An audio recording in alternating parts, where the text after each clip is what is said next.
Welcome everyone to tonight's meeting of the Urban Planning Delegated Committee. My name is Councillor Jim Park and I chair this committee.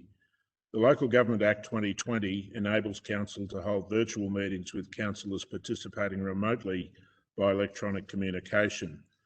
The Urban Planning Delegated Committee meeting is being live streamed on the Council website to enable public viewing of the proceedings, including councillor deliberations and voting. The meeting is also being recorded and will be made available on the Council website soon after the meeting. Should technical problems be encountered by the committee, then the meeting will be adjourned until resolution. However, Council is not responsible for any technical difficulties that may be experienced by a member of the community in participating remotely in this meeting. Once the meeting commences, only limited assistance can be provided. I acknowledge that all councillors are present and on screen for tonight's meeting. There are also a number of officers in attendance tonight who will be introduced when presenting their reports. The purpose of the Urban Planning Delegated Committee is to deal with issues under the Planning and Environment Act and the Building Act. The committee has delegated authority to make decisions on behalf of Council. Councillors are familiar with the reports, which include a summary of the objections received. Tonight, we will be facilitating public submissions by electronic means of communication to hear from members of the community or applicants. I will call on you individually when it is time to make your presentation, and you'll be placed into the meeting to make your submission. When making a submission, please present your viewpoints clearly and concisely on why you support or oppose the planning application. Please do not repeat what earlier speakers have said, and keep your submission focused on relevant issues and points not previously raised. Importantly, focus on your concerns rather than matters of history or detail in the officer's report. If you're opposed to the planning application, please tell the committee why and suggest an alternative approach which would satisfy your concerns. There is a strict time limit of 3 minutes for each submitter. Whilst as chairperson I reserve the right to vary that time, I seldom do. At the 2.5 minute mark, I will announce that you have 30 seconds remaining to conclude.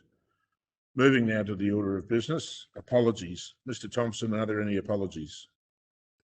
Through you, Mr. Chair, there are no apologies for this evening. Thank you. Item 1, adoption and confirmation of the minutes of the meeting held on 16 August 2021. I'm in search of a motion. Councillor Thompson, and yes. Happy to vote. Seconded. Thank you by Councillor Hollingsworth. Is there any discussion? And I put that motion. Those in favour? That's carried unanimously. That takes us then to item 2, declaration of conflict of interest of any councillor or council officer. Councillor Thompson. Thanks, Chair. I'll be declaring a conflict of interest under item 3.2, the Ashburton Heritage Gap Study, when that time comes. Thank you. Are there any other conflicts of interest? No. That takes us then to item 3, presentation of officer reports. The first report is 3.1, the Glen Iris Heritage Gap Study, and that will be presented by Alana O'Brien, Strategic Planner, and also Christian Wilmson, Team Leader of Strategic Planning. Thank you, Mr. Chair. Amendment C333 to the Burundara Planning Scheme seeks to apply the heritage overlay to 15 individually significant places and 4 heritage precincts in Glen Iris. The purpose of this report is to inform the Urban Planning Delegated Committee of the outcomes of the formal exhibition of Amendment C333, which was undertaken from the 12th of February 2021 to the 12th of March 2021. Council received a total of 160 submissions during exhibition, including 111 opposing submissions, 40 supporting submissions, and 9 partially supporting submissions. The submissions have been reviewed and considered by officers and Council's heritage consultant, and a summary of each submission and detailed response by officers is contained within the report. Some of the key issues raised by submitters are as follows. personal financial implications such as the loss in resale value and the cost of property maintenance in a heritage overlay, future property development opportunities, and the poor structural integrity of buildings. In accordance with the Planning Practice Note 1, any personal financial matters are not relevant considerations in the assessment of heritage controls. Many submitters also raised the issue of a heritage overlay being introduced too late as properties have already been demolished. Council's heritage consultant considers that there are enough remaining contributory graded properties in the precincts to warrant their inclusion in a heritage overlay. Where a property is affected by a heritage overlay and an owner is of the view that the property is in such poor repair that demolition is necessary, they could lodge a planning application for demolition. This is because a heritage overlay does not prohibit demolition, but requires council approval. If an application for demolition is received, officers would ask for a building report which sets out the reasons demolition is required. We would seek confirmation of the reports provided from council's building services, and if building services confirm demolition was necessary, a planning permit would be recommended or issued by officers. The recommended substantial changes arising from the exhibition are as follows. In the Mont Iris Estate and Environs precinct, regrade 33 Fuller Street from contributory to significant in the precinct, downgrade 12 Dent Street from contributory to non-contributory, downgrade 1 Sherwood Street from contributory to non-contributory, and downgrade 7 Hilltop Street from contributory to non-contributory. In the Summerhill Estate precinct, downgrade 38 Brandon Street from contributory to non-contributory, downgrade 69 Florizel Street from contributory to non-contributory, downgrade 23 Montana Street from contributory to non-contributory, remove numbers 2 and 4 Prosper Parade from the precinct, and remove Criterion H from the precinct statement of significance and address Thomas Burke's involvement as part of Criterion A. Finally, in the Violet Farm Estate, downgrade 21 Parkin Street from contributory to non-contributory. Since the publishing of this report, 2 late submissions were received. The submissions were reviewed by council officers and council's heritage consultant. They raised the following issues. The area has been redeveloped with modern residential and retail architecture, and a heritage overlay restricts owners who wish to alter their properties. Officers are not recommending any further changes to the study in response to these further submissions. A response to the submissions will be provided as part of council's submission to the panel. Officers recommend that the UPDC resolve to request the Minister for Planning appoint an independent panel to consider all submissions received during exhibition of the amendment. It is important to note at this stage, council cannot change the amendment itself.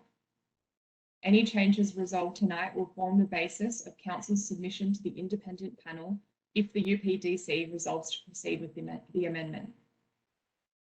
The panel will consider any changes proposed by council together with the written submissions and verbal presentations at the hearing by other parties and make recommendations.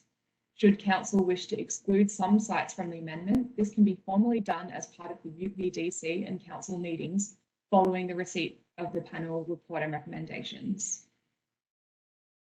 Finally, I would like to note an error made in the officer report which references an interim heritage overlay applied to 29 Allison Avenue. 29 Allison Avenue was removed from the study post-preliminary consultation after the building was legally demolished. The site, therefore, is not proposed to be included in the heritage overlay, and no interim HO requests exist for the site. Thank you, Mr. Chair. Thank you. So 16 people have indicated they wish to make a submission on this matter. Once I've announced your name, a member of the governance team will enable access to the meeting, so you may make your submission. If a submitter is not present when their name is called, or a submitter experiences a technical issue, we will move on to the next speaker. Once all speakers have made their submission, we will again attempt to hear from any speaker who experienced technical issues. I remind submitters there's a strict time limit of 3 minutes. Please commence the submission with your name and the suburb in which you reside. Our first submitter is Helen Jiang, and Helen will be followed by Max Fink.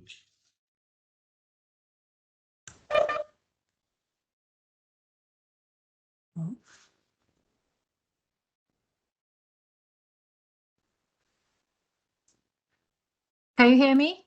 Testing. We can, yes. Thank you, Jim. This is Helen from this 54 Brandon Street, Glen Iris. Thank you. If you'd like to start your presentation. Good evening, everyone. I want to express my profound disappointment on the Glen Iris Heritage Study conducted by Brundage Council. 2 years passed, $1 million spent as residents. Did we see any benefits? Obviously not. I talked with all residents on my street. Many of them don't know what game you are playing with. We are not clear what we can do and what cannot do. Lots of question marks in our mind. Not mentioned about some residents with language barriers or with severe health problems. They know little about this. In some hill estates, there are 105 feedback submissions for the heritage study this year. 77 opposed. More than 70% residents say no to the blanket heritage overlay. This number tallies with last year's submission. Even more opposition. Do you know why? 105 out of total 400 properties owners in Summerhill Estate voiced out. You may argue that residents who didn't submit their feedback are supporting your study. If that is arguable, how about American presidential election, where the voting is voluntary, the same as this feedback submission? Is it true that whoever gets the most votes will be the president? This is a statistic. This is a science. Dear councillors, I know you are listening, but I don't think you are hearing our voices and feel our anger. You are working very hard for your project, for your KPI, not for us.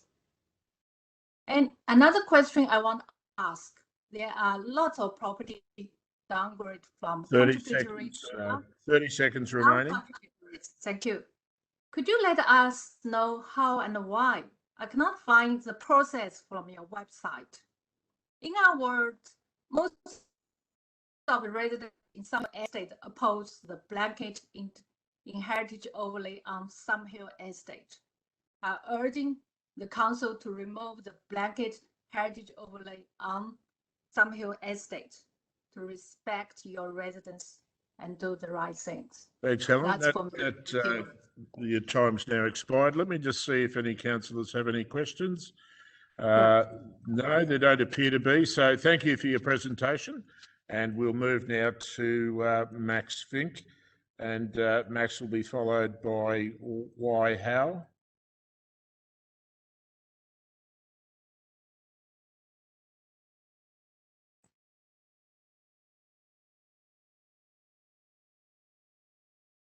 Hello.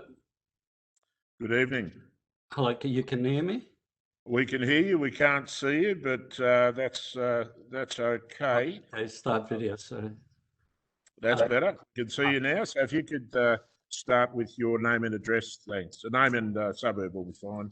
Okay. My name is Max Fink, Glen Iris. I'm the brother of John Finch, the owner of 12 Sherwood Street, Glen Iris. John is suffering from an emotional breakdown. And often when he speaks mid-sentence, he forgets what he's talking about. So he's asked me to speak on his behalf. That's perfectly fine. Thank you. He had also asked me to submit his objections in writing because of his forgetfulness. So on February the 17th, I sent an email stating the reasons for our objections to the heritage overlay. But in the officer's report, there was no, it was not included. Our objections didn't seem to appear anywhere. So I'd like to bring them to your attention now, if I could. These points came to light after consulting Bruce Katsopedes, head architect at Actus Architects. The points I speak of were, number one, 12 Sherwood Street has no standout features of a historical period. This humble weatherboard house that does not stand out or does not have any redeeming or historical features is not true to any period. It's not a Californian bungalow. In fact, it has a simple box shaped, it's a simple box shaped house. It could have been built any time in the 20s, the 30s, the 50s, the 70s, or even last year. It has no distinct features to define a period. Simply put, 12 Sherwood Street has no standout features of a historical period. Sorry for repeating myself. Point number two, 12 Sherwood Street is of no local significance. It has certainly not made a significant contribution to the aesthetics of the street or to Glen Iris itself. And point number three, 12 Sherwood Street is of questionable architectural quality. Over the years, there have been numerous renovations and there are areas that have got asbestos. Its architectural quality is very questionable. I'm not sure why these points weren't mentioned in the officer's report. But I think they're very significant and I ask that you consider them now, please. That's it. Thank you. I'll just check if there's any questions from councillors. I'm not seeing any. So thank you for your presentation and we'll move now to our next speaker. Thank you. Thank you very much.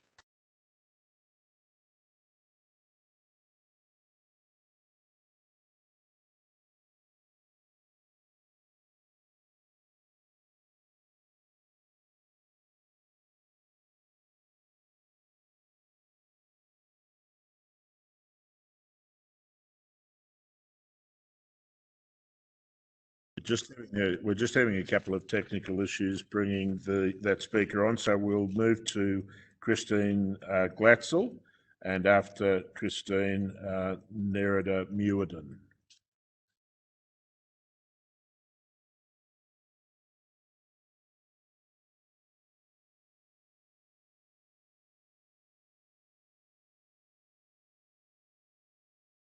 Good evening. Good evening.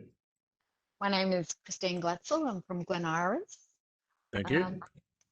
I'd like to say that I object to the proposed heritage overlay in its current form.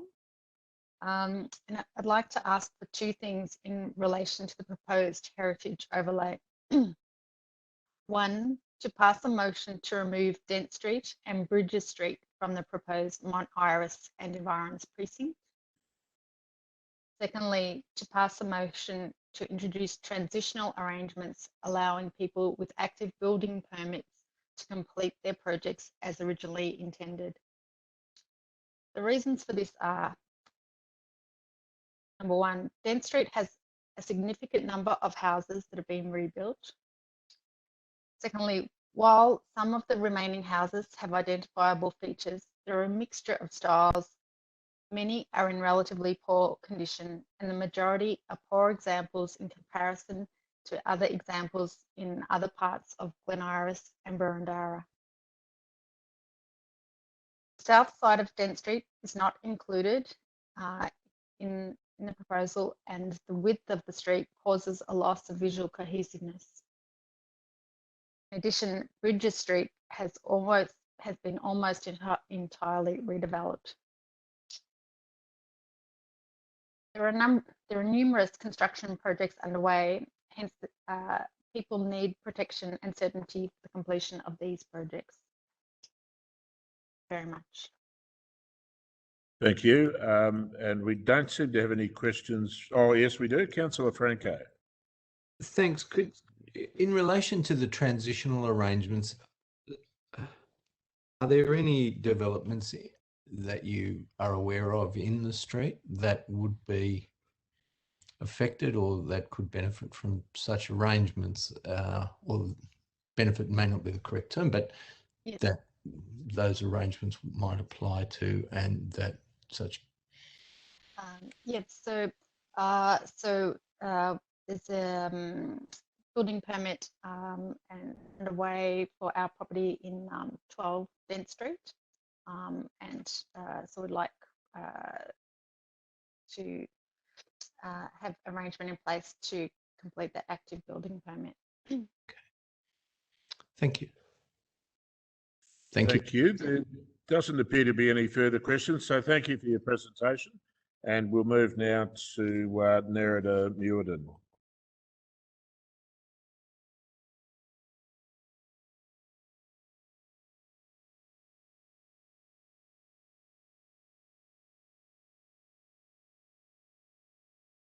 Yes, what you? Hello? Good evening. Hi, can you hear me and see me? I can hear you, but I can't see you. Oh, I'm sorry. Something must be happening with the camera. But anyway, That's okay. We can take your presentation without the camera. That's no problem. Okay. If you could just start your presentation with your name and the suburb in which you live, thanks. Okay then.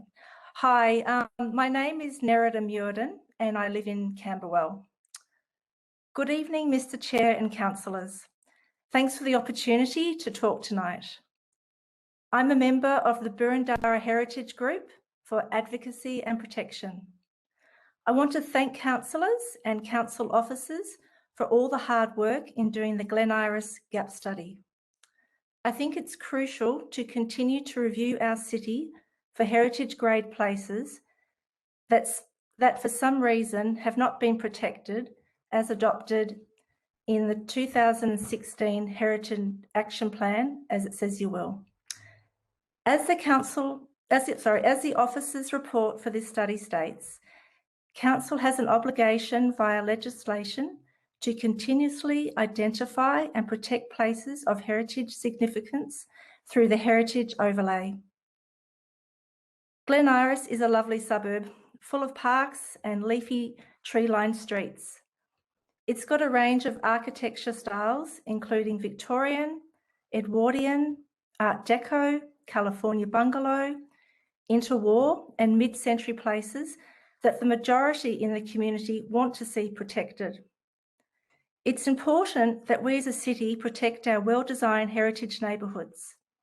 They are becoming increasingly rarer across Melbourne, and I believe that in the future, the people of Burundara will be glad that in 2021, we had the foresight to protect these good examples of urban design and architecture.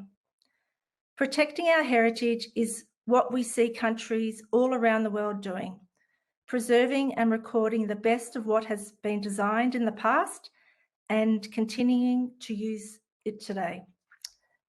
Thank you for listening. Thank you, and I'll just see if there's any questions.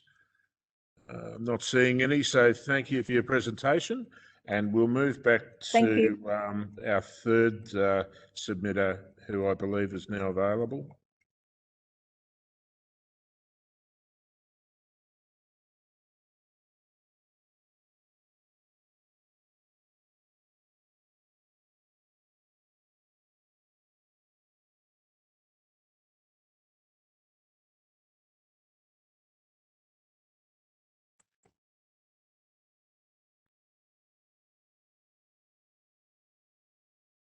Hello, can you hear me? We can hear you. Oh, if hi. you could just start with your name and the suburb in which you live, and then commence your presentation. Sure, thanks very much. My name is Wei Hao. I live in Glen Iris. I'll make this really short. I had a look at the study and also I listened to Alana briefing previously. So that there were 171 people submitted their opinions. I think there were majority of over 70% opposed. So just I was just wondering. I didn't prepare this properly. Apologies, but I'm just wondering why they're overwhelmingly opposed opinions, and then council still forging ahead with the plan. I understand all the requirements, all the preservation that you need to make, but I think that's the voice from the local residents. The other question I have is, what's the holistic approach for the house value depreciation? I know that this is not part of the study, that's fine, but what is council's action and what's the council's plan, compensation in terms of this as a result of this study and as a result of this regulation? So it seems like this thing has been dragged on for 2 years. That I understand where it's coming from. I understand there's a need for it, but council obviously has got all the resources, has got seems to be unlimited resources and it's spent on this study against individuals like myself. I'm not an architect, I'm not a heritage consultant, but just a resident really concerned about my my home and also my future and my hard working and earning. So I just want to ask someone, that if your home overnight get devalued by 20% because of some decisions made by someone that you're opposed to, what do you feel about that? And what can you do about that? Yeah, that's all I want to say. Thank you very much. Okay, thank you. I'll just check that if there's any councillors with any questions, and there aren't. So thank you for your presentation, and we'll move now to Greg Price.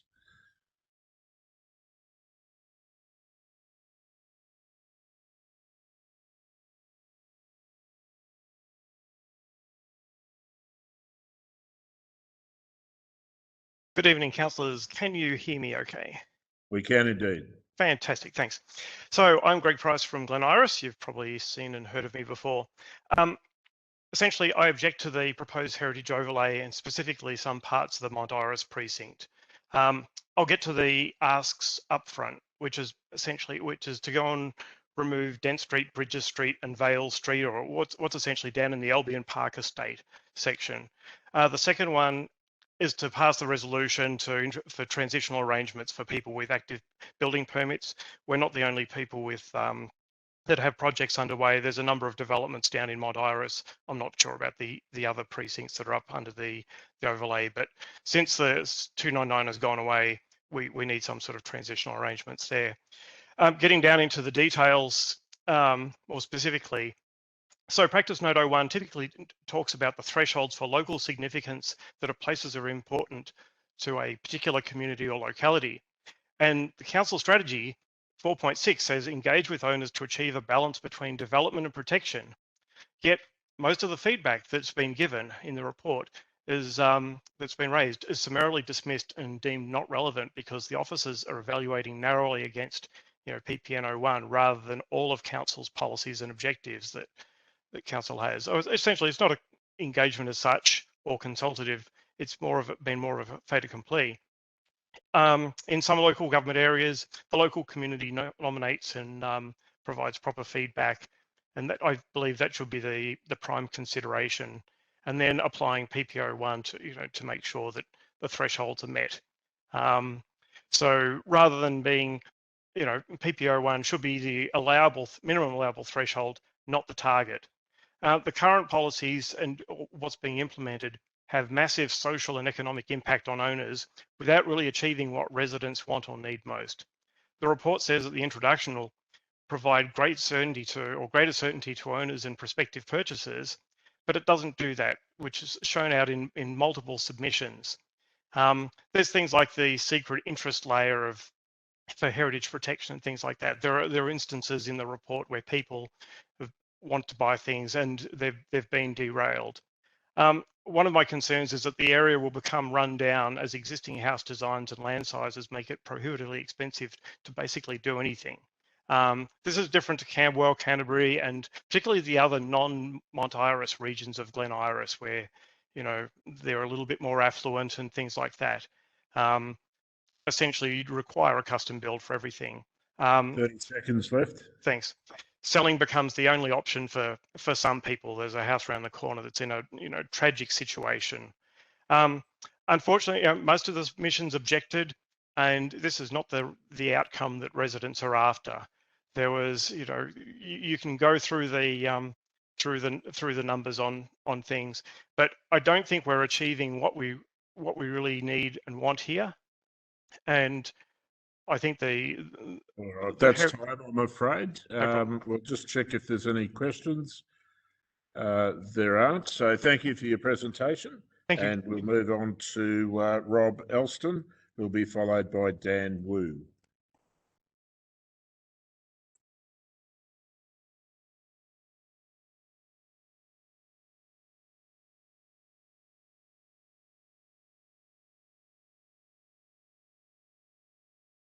You with us, Rob?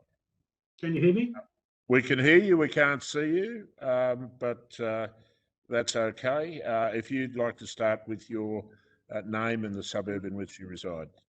I know why you can't see me. Okay, my name's Rob Elston. I live in Glen Iris. I basically support heritage, but I believe my circumstances are quite unique.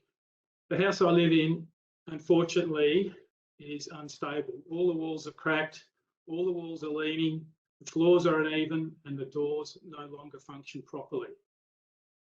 I have been diligent in the maintenance of the property. The roof has been replaced, it has been re-stumped, it has been rewired, and most of the plumbing has been replaced. Over the last 14 years, I've wondered why this house continues to move, and I've sought advice from 3 separate structural engineers, 2 builders, 2 soil engineers, and 1 architect.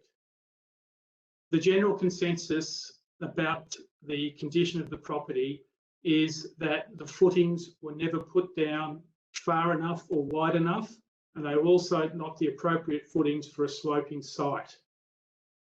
Secondly, there's a source of water at the front of the house. This is groundwater below the surface, which I cannot get to the bottom of why it exists, and it undermines the integrity of the building.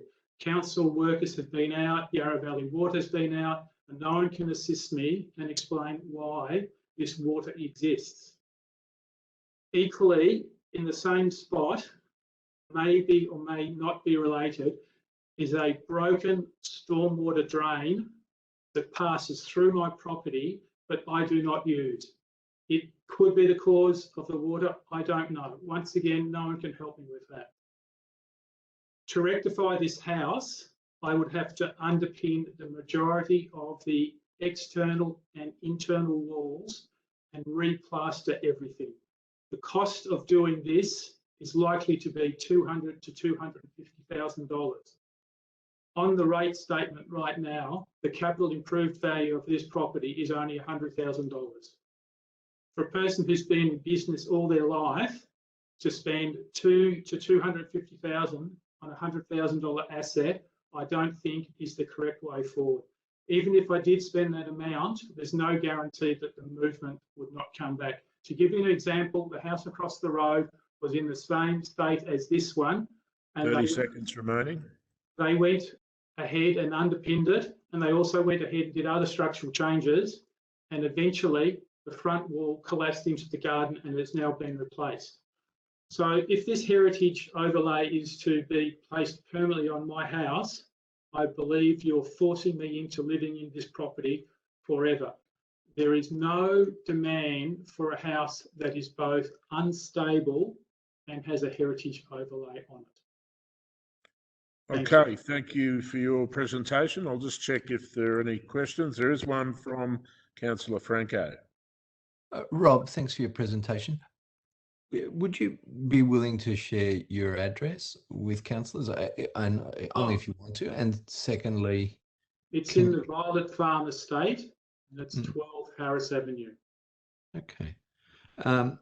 And what level of heritage listing is proposed for your property? Contributory. Contributory. Okay. Thanks. Thanks. Okay, there doesn't appear to be any further questions. So thank you for your presentation, and we'll now move to Dan Wu, who will be followed by Peter Forbes.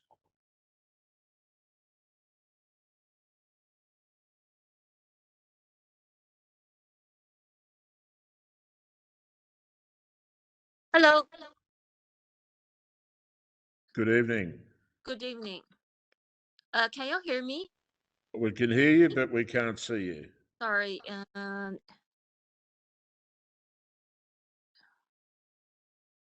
That's better. Yep. So if you could start your presentation with your name and suburbs. Yeah. Good evening, everyone. Thank you for council organize the meeting regards the Glen Iris Heritage Overlay. My name is Dan Wu. I'm the householder of 63 Florizel Street, Glen Iris. I and my family are not agree our house to be heritage overlay. Sorry, my English is not good, so I just want to say something about my house. First, my house, Natural Life reached. It was built in 1939. My house was built about 80 years old. It's very old to live in.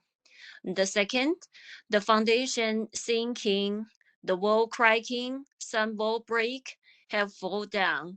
The pews off get melty. It's very danger of collapse of the house. Is in a very poor and danger conditions. Okay, and sorry. Also, I am a big family. There are 6 people in my family. I have 3 kids, and the eldest son will turning 16, and 74 years old mom live together. But we only have 2 bathrooms. You know, it's very busy in the morning and evening. It's difficult for us to live. We really need to know then rebuild. Also, I have compared with some individual significant house. My house feature not enough to be protected, I think. That's impact on my property value. So we are not agree our house to be heritage overlay. Hopefully it can be understand. That's all. Thank you. Thank you for everyone. Thank you. I'll just see if there are any questions from councillors. There don't appear to be, so thank you for your presentation. Thanks. And we'll move now to Peter Forbes, who will be followed by Bo Yao.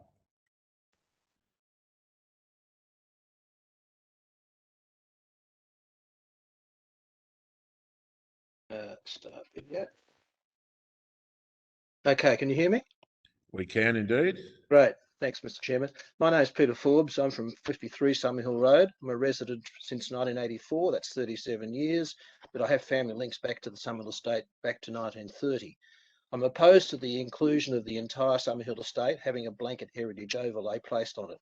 I trust all committee members have had an opportunity to read all of the Summerhill Road or Summerhill estate objections to the proposal. A not insignificant number amongst the 380 properties, of which almost 25% are considered non-contributory. I'd like to make 4 points regarding the council officer responses. Firstly, the officer response regarding the single dwelling covenant. The claim is that the council are aware of single dwelling covenants on some properties, whereas my understanding is that the single dwelling covenant applies to the whole of the Summerhill estate, being instituted when the original land holding of Crown allotments 142 and 145, owned by the Monane family, was subdivided before 1920. It's my contention that the relative intactness of the estate is due to the rigid application of this single dwelling covenant and is the reason for the popularity of the estate, not the more than 10 building styles that were identified in the recent Heritage Report. And prior to the 1991 Butler Report, most extensions to houses were unseen single-storey rear extensions due to costs. It was only later that second-storey extensions became popular with the advent of modern, lightweight building materials such as Hebel. Secondly, there appears to be a discriminatory situation which we were not made aware of. When a property is currently considered non-contributory, it can be demolished, whereas a property currently considered contributory cannot.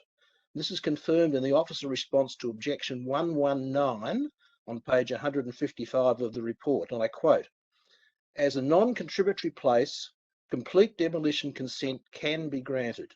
A planning permit will be required for the replacement building." In other words, up to 25% of the current non-contributory properties could be demolished to make way for updated 7-star properties, so long as they fit the perceived heritage requirements, which we now know have changed with time. Thirdly, it's still not clear whether fences, attached garages and outbuilding changes will require a planning permit. The original report tabulates a series of HO requirements for the Summerhill estate and says no for fences, outbuildings, etc. However, we have a very recent situation at 87 Summerhill Road where the renovator was required to obtain a planning permit for the replacement of the front fence. Also, it's not clear whether garage facades attached to many of the existing contributory properties and consequently affecting the streetscape will be allowed to be demolished to accommodate additional off-street parking. This has become a major concern in all of the estates. And finally, I'm sure that all the objectors to the heritage proposals would be very interested to hear the views of the current Mayor and Solway Ward Councillor Thompson as our council representative. Thank you. Okay, I'll just see if there's any questions. No, there aren't. So thank you for your presentation, and we'll now hear from the next speaker.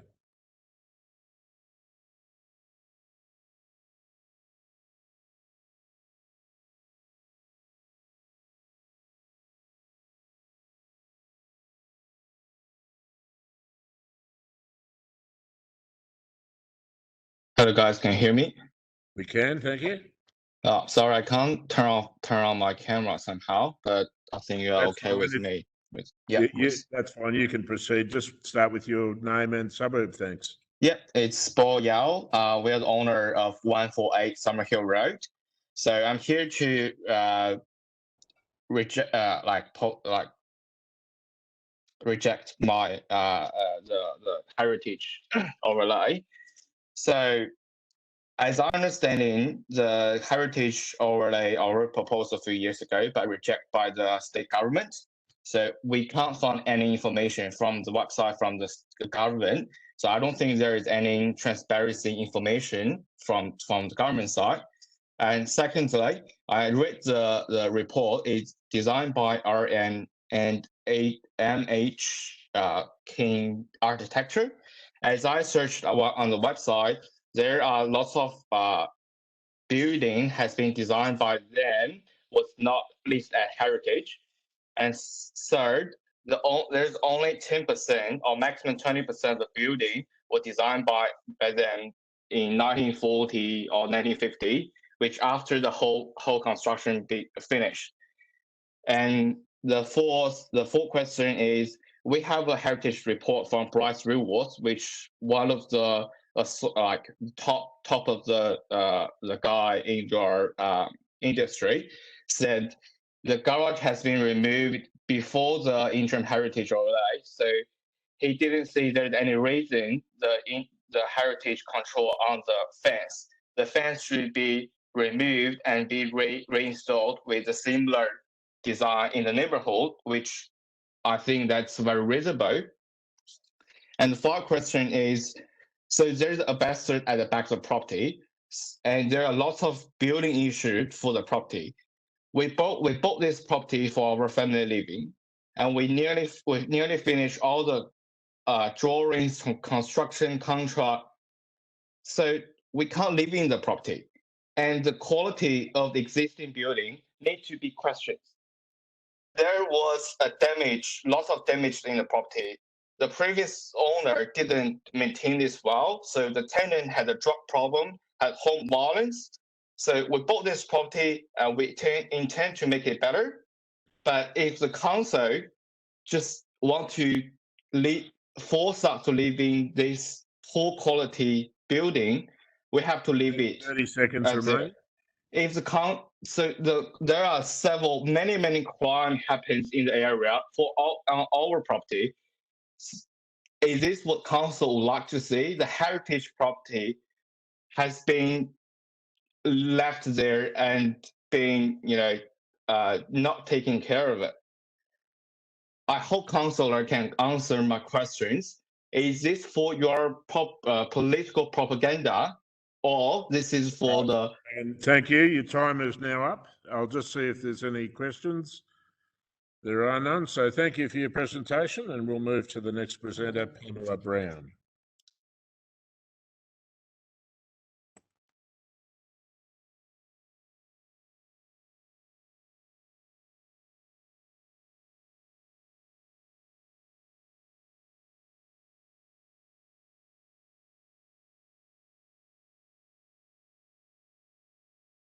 Are you with us, Pamela? Shit.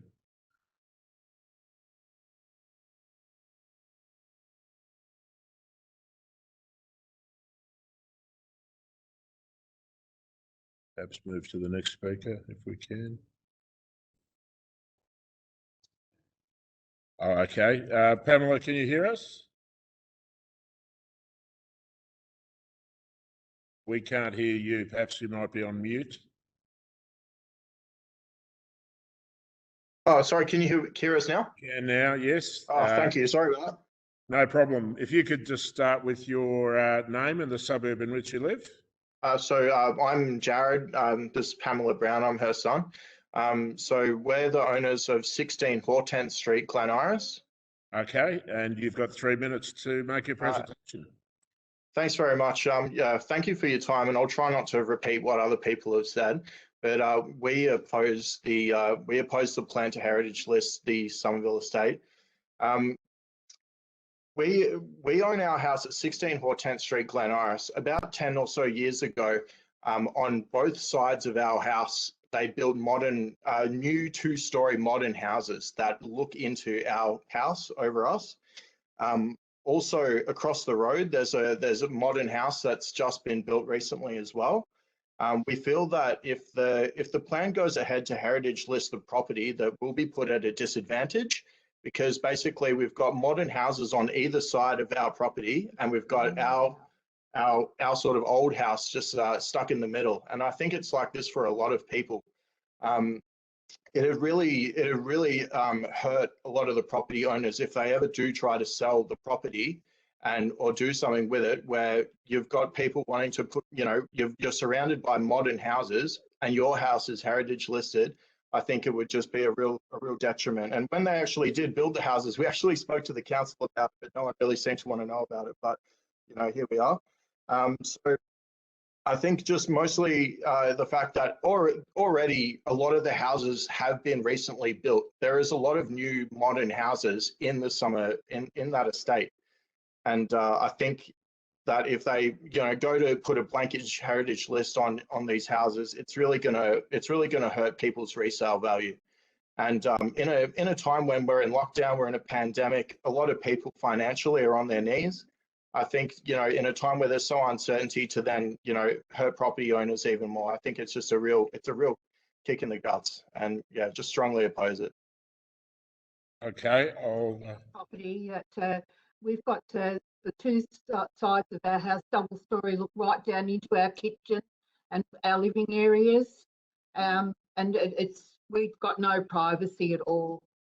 So I think that makes a big impact on us. We've owned the house since 1989, and never thought that this was going to be the case, that we were going to be stuck in the middle of 2 new houses. And I personally went to the council before the one on the top higher side of us was built, about their windows and about them looking down, and nobody wanted to know. So as far as I'm concerned, the horse is already bolted, and we shouldn't be stuck in the middle of it through no fault of our own. Okay. All right. Well, thank you for your presentation. There is a question from the Mayor. Thanks, Chair. Just to 16 Hortense Street, is that the new property? Is it recently constructed? No, so where we are at 16 Hortense Street, ours is an old property. And then on either side of 16 Hortense Street, you've got 2-story modern houses, brand new. I've got it. Thanks, Chair. Thank you for answering that. Cheers. Thank you. All right. It doesn't appear as though there's any further questions, so thank you both for your presentation. Thank you. And the next speakers are Yu Yi Zhu and Leping He, followed by Alan Jane. 点这个点了吗？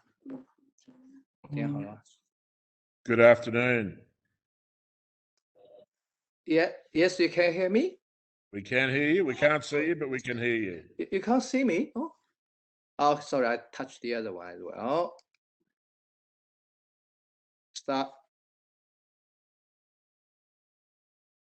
That's okay. We still can't see you, but we can hear you. You can hear me. That's fine. Oh, yeah, it's come out. Thank you for your time. And just say last year on the sorry, my address is 28 Montana Street, Glen Iris. Thank you. Yeah, and last year on the 18th of March, I registered for demolishing my property, and actually it's approved.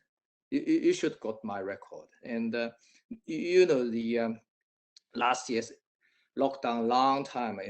Everything, the permit expired in August 2020 last year. Okay, and when I tried to renew this permit, and I called to the council office because I can't face-to-face go into due to the lockdown period. They say, yeah, you can renew, but you have to come to our office. You can't renew it during the phone. So I say, when can I come? And I have no time, no idea. So until this year, then early this year, it was everything settled, and the virus becomes 0. And I went to the council. They say, okay, you can renew now.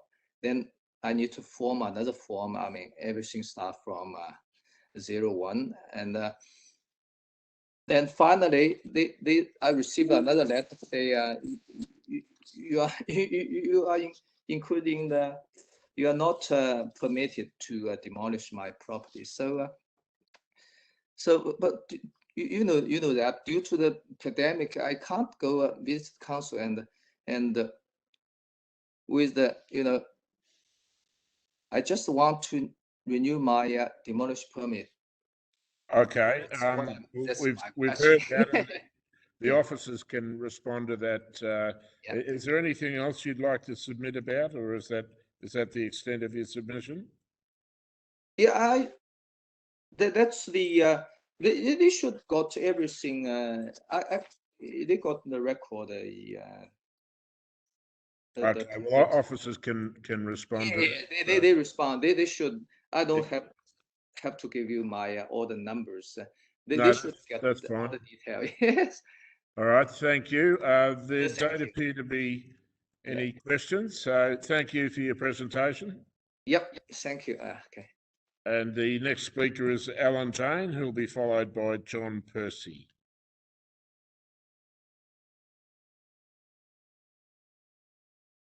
Can you hear me? We can. Can't see you, but we can hear you. Start video. There we go. There you got me. First of all, congratulations to those new councillors as going up against Gary, myself last year.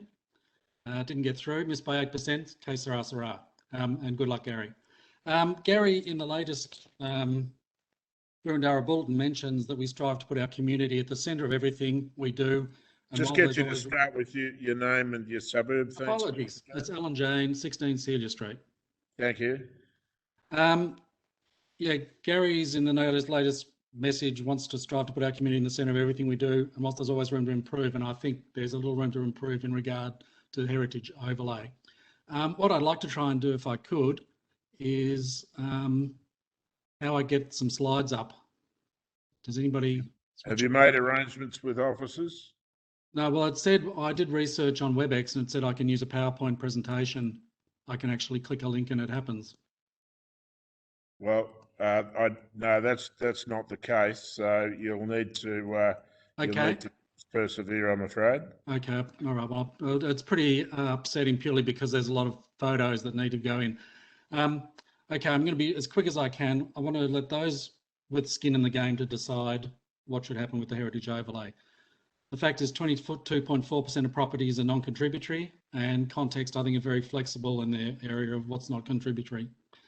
In the poll, or in the last submission, 73% of Summerhill respondents said no. In the report, there's actually a fair amount that's historically wrong. The Summerhill estate was in Burwood until the year 2000. The Summerhill estate history is one with the development over the Outer Circle Railway and Burwood Station, not Glen Iris Station. There's all these references to Glen Iris. It wasn't Glen Iris until the year 2000. There's a video called The Outer Circle, Melbourne's Forgotten Railway, that can fill you in a lot of this. I think it shows how poor the report is that criterion H was removed, and Thomas Burke was put into other sections. The report also carries on about front fences, which the majority have been rebuilt. In fact, figure 13, page 105 for Adrian Street's been rebuilt. Also, that in taking a walk through Celia Street and Brandon Street, and I've got photos over here, there's just mistakes everywhere. 40 Brandon Street, I've got a photo of it, is a brand new house. It's listed as contributory. It's probably literally 2 weeks old. The owners aren't even in it. 19 Adrian Street is the house is smashed down. It's vacant. So we're totally wrong there. 30 seconds remaining. Right. 5 Celia Street has been modified. And I've just got all these photos from from Oron Crescent showing how that basically the heritage overlay is just not working. We're getting McMansions. And 31, 29, and 24 are on Crescent, which, if I could show the slides, just show that the heritage overlay is just not working. To fix it. Okay, thank you for your presentation. Time's up, but let me just check if there's any questions. There are none, so thank you very much for your presentation. And the next presenter is John Percy.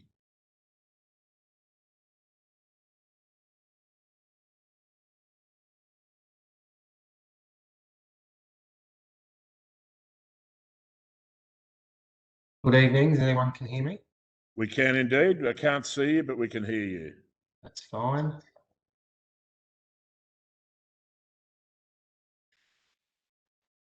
John Percy, Glen Iris. Thank you. I oppose the inclusion of 9 Bridges Street as a contributory property. The reason for the inclusion in the report states or references because I've got bay windows and paired columns. The house was fully renovated 11 years ago, which included a second story. The photos that I presented in my objection, the houses look totally different. You wouldn't pick it. And if I look at the paired columns and the bay windows, now it takes up less than 10% of the visual aspect of the entire property.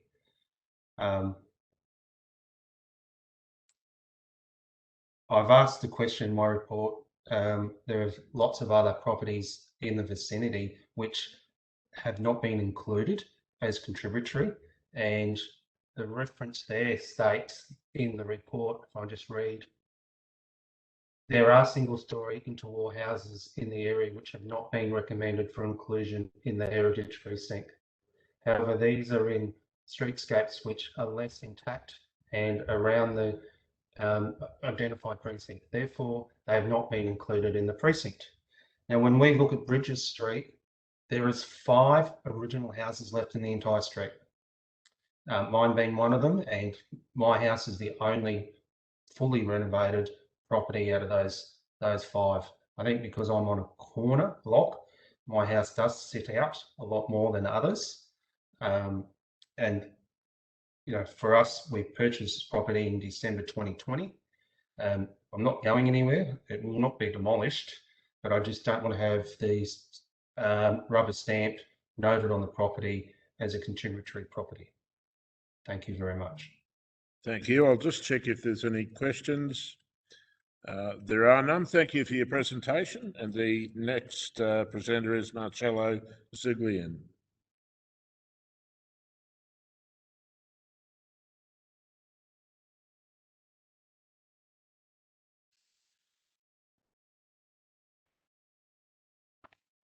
Good evening. Good evening. My name is Marcello Zugliano and I reside at Summer Hill Road, Glen Iris. Allow me to preface my objection to the amendment by saying that my house is in a single dwelling covenant, which is the reason why we bought the property as our family home. I'm also a builder and a property developer with over 30 years in the industry. I specialise in multi-unit construction, and I'm involved in every facet of the process. I've worked with many councils over the years: Moreland, Banyule, Glen Ira, Port Phillip, Moonee Valley, and Darebin, to name a few. And from my experience, even though the council planners come from a position of good intentions, they don't always get it right.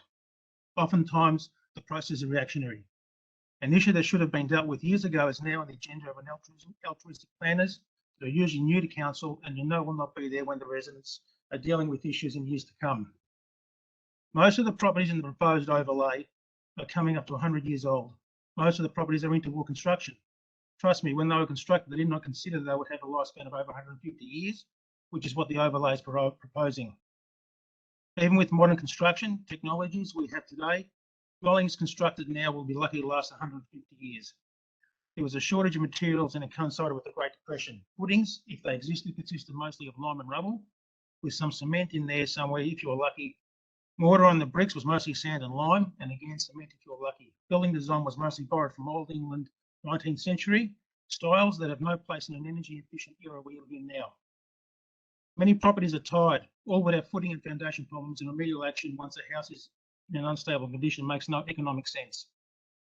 An example of this is the detached single lock-up garages that the proposed amendment seems so enamoured with. These were an afterthought of the construction, built on hardly any footings at all, sometimes built side by side with the neighbouring garage, so they actually now are supporting each other, and seeing as they have started to move or sink over 100 years. Some of them are in danger of collapsing, but yet the proposed amendment sees them as an important part because you can see a few bricks in the garage door down the back of a driveway from the street. The proposed overlay is far too short-sighted. Over the next few decades, there will be more properties in the proposed overlay that will fall in disrepair as the expense of modernising will become prohibitive. So the exact opposite of what the overlay is proposing to achieve will occur, in my opinion. This proposed overlay is many decades too late. An alternative course of action is required. Council should assist owners of these homes to maintain them, as they do in some cities in Europe, if they can be maintained, and not punish them when it is time to rejuvenate the house and the land when they cannot be maintained any further. 30 seconds remaining. Council should assist constituents, and I don't mean financially. They should make it easier to maintain the old houses and make the rejuvenation process easier, not harder. I understand the onus is on an owner to maintain the property so it doesn't fall in a state of disrepair. I know that all houses require ongoing maintenance. This is agreed, but you know what? Some buildings don't last forever and some reach their economic life. That is just the fact. Thank you. Thank you. Well, there's one question from the Mayor. Marcello, thanks, Chair. Marcello, I missed actually which estate you were in. Summerhill. Summerhill, fantastic. Thank you. We got any further questions? We don't. So thank you for your presentation.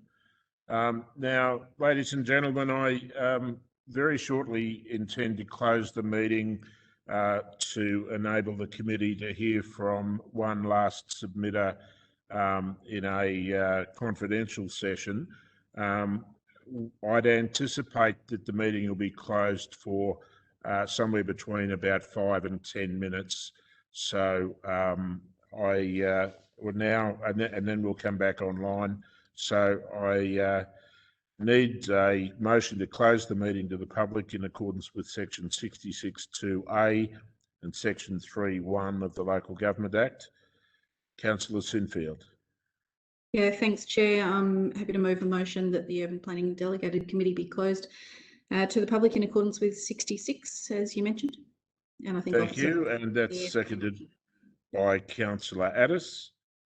And I'll put that motion. Those in favour? That's carried unanimously. Councillors, I'm seeking a motion to reopen the meeting to the public. Moved by Councillor Thompson, seconded by Councillor Galt. Those in favour? That's carried unanimously. Welcome back. So we've now heard from all residents who've indicated they wish to make a submission tonight. So I'll return to officers for matters arising. Thank you, Mr. Chair. I'll take it from you in responding to any of the issues that have been raised by the submitters. A lot of the issues that have been raised are already addressed in the body of the report and also in the table that's contained at the attachment of the report. Nevertheless, I'll respond to the matters that I think are most relevant, and I'll go through in sequential order the way that residents presented. So I'll start with a submission, the verbal presentation by the owner of 54 Brandon Street in Glen Iris, Ms. Jiang. There was a comment there really about the language barriers, and council is quite aware that we have a very diverse community that with different languages are being spoken.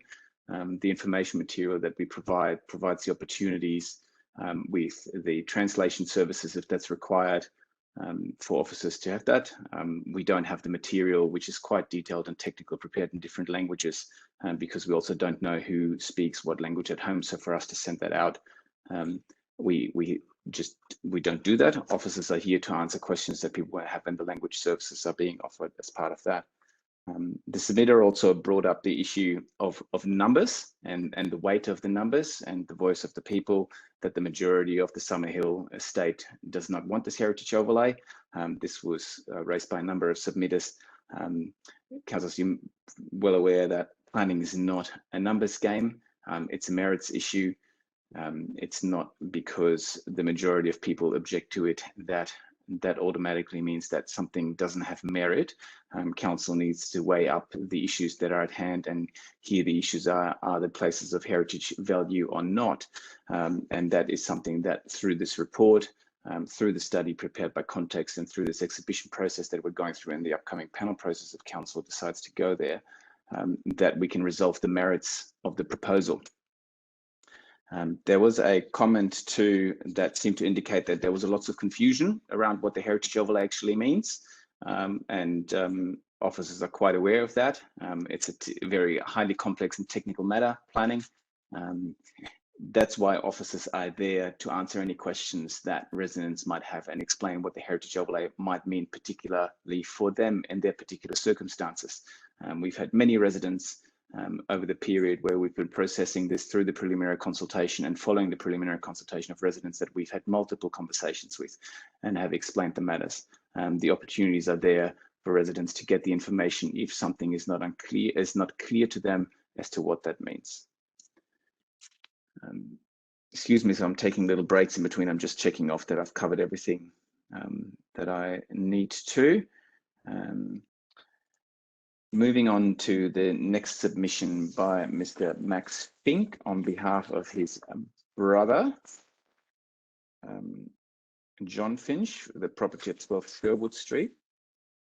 So there were some points raised here about that the house is not of any particular architectural merit or questionable architecture, I think was the word, that it doesn't have local significance. The submitter was confused that his matters weren't responded to in the table.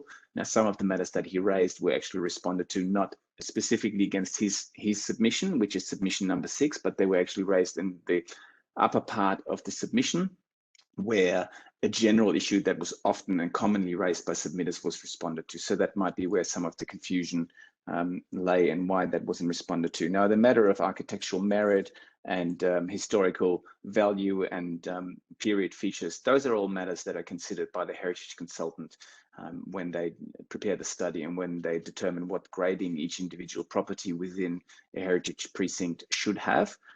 There's an opportunity for that to be tested through the panel process, and that's certainly what officers are recommending at this point to happen with this submission. Moving on to the next one. which was Wei Hao regarding Christine Glatzel regarding 12 Dent Street. Just bring up my details here. So there was a request for number 12 Dent Street and Bridges Street to be removed from the precinct and from the amendment, and also a request for transitional provisions.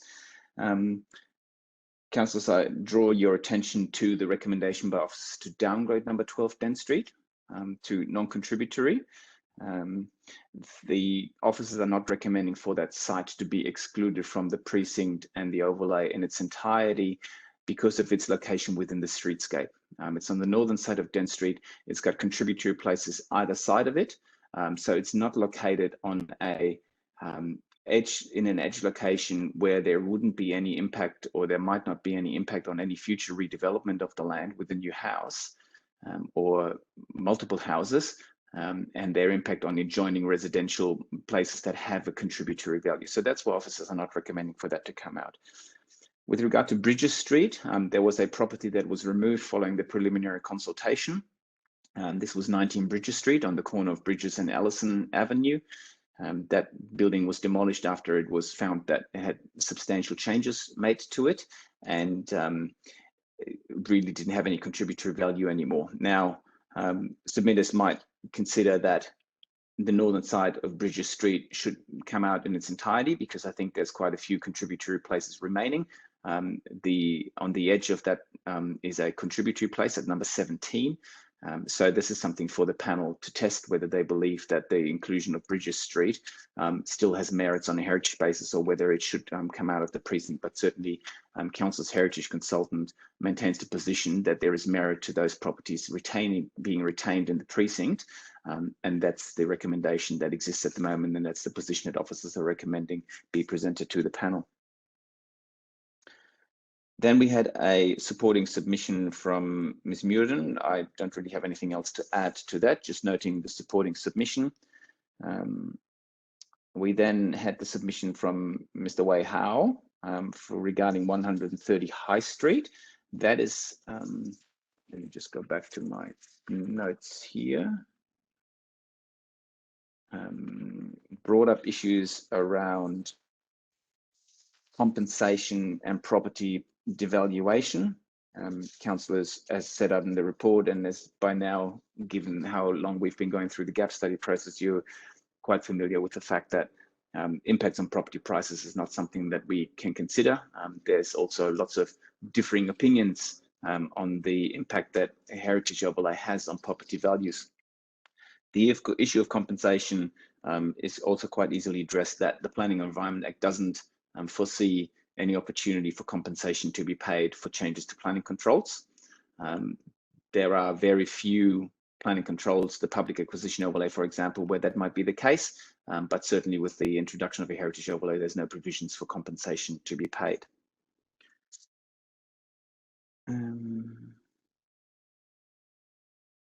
Okay, moving on to speaker number 6, which was Mr. Price, also from 12 Dent Street. Sorry, and this just reminds me that I forgot to talk about the transitional provisions from the previous speaker.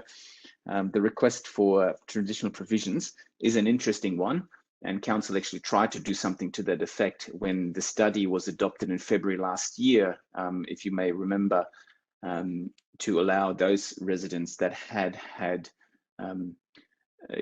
consent refused prior to a change in process at the time were given the opportunity to demolish their places by withdrawing relevant interim HO requests and issuing consent. Now, Council was unsuccessful in that request to get those transitional provisions. The Minister for Planning did not support those for those properties. So it's not really something that has been done successfully in the past. The Minister removed Amendment C, or the transitional provisions that existed for C299, which he had introduced for Burundara. So the Minister had already made the decision that there was no need for those transitional provisions anymore, and therefore officers don't see that as an opportunity to reintroduce those transitional provisions at this point in time. Now, the other points by Mr. Price raised were again the issue of Dent Street, Bridget Street, and Vale Street to be removed from the amendment, and I've already responded to those issues to the previous submitter. There was some discussion of the planning practice note 1 and the threshold for local significance, that there should be a nomination process like other municipalities done. And yes, he's correct. Some municipalities take an approach of only including properties in the heritage overlay or investigating them if it's nominated by the owners. That's not the approach that Brundara has taken. We've made a sizable commitment to proactively do this, undertake this process. And the Glen Iris Heritage Gap Study certainly continues in that tradition.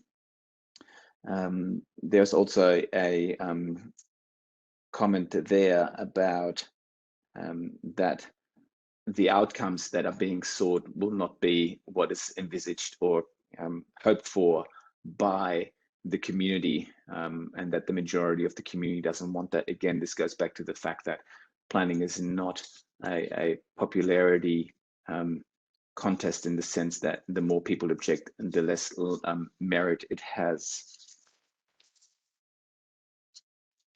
The next submitter is for number 12 Harris Avenue. This was Mr. Elston with regards to the structural issues that he's facing with his house.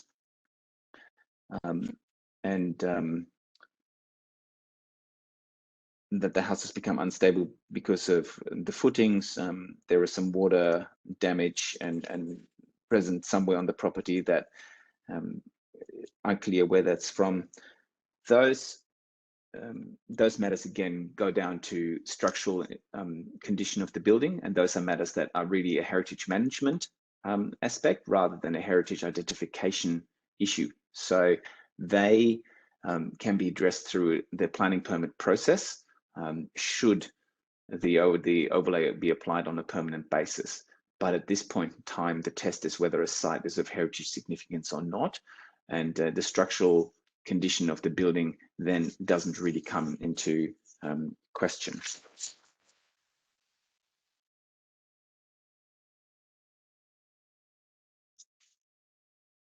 So the next submission was by Mr. Wu at 63 Florizel Street. It's in the Summerhill estate. There was also the issue of structural issues, the poor condition of the house, and that the house is too old and not really suitable for modern living conditions anymore. The cost of repairs associated with maintenance of the property. And again, as discussed in the body of the report, those are matters for heritage management that can be sorted through the planning permit process, not at this stage.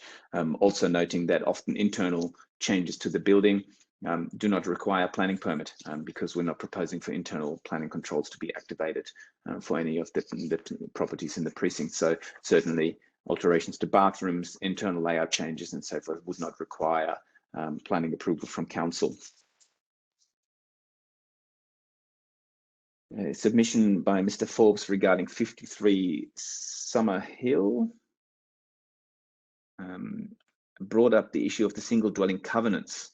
And there were a couple of interesting things that I would like to respond to that.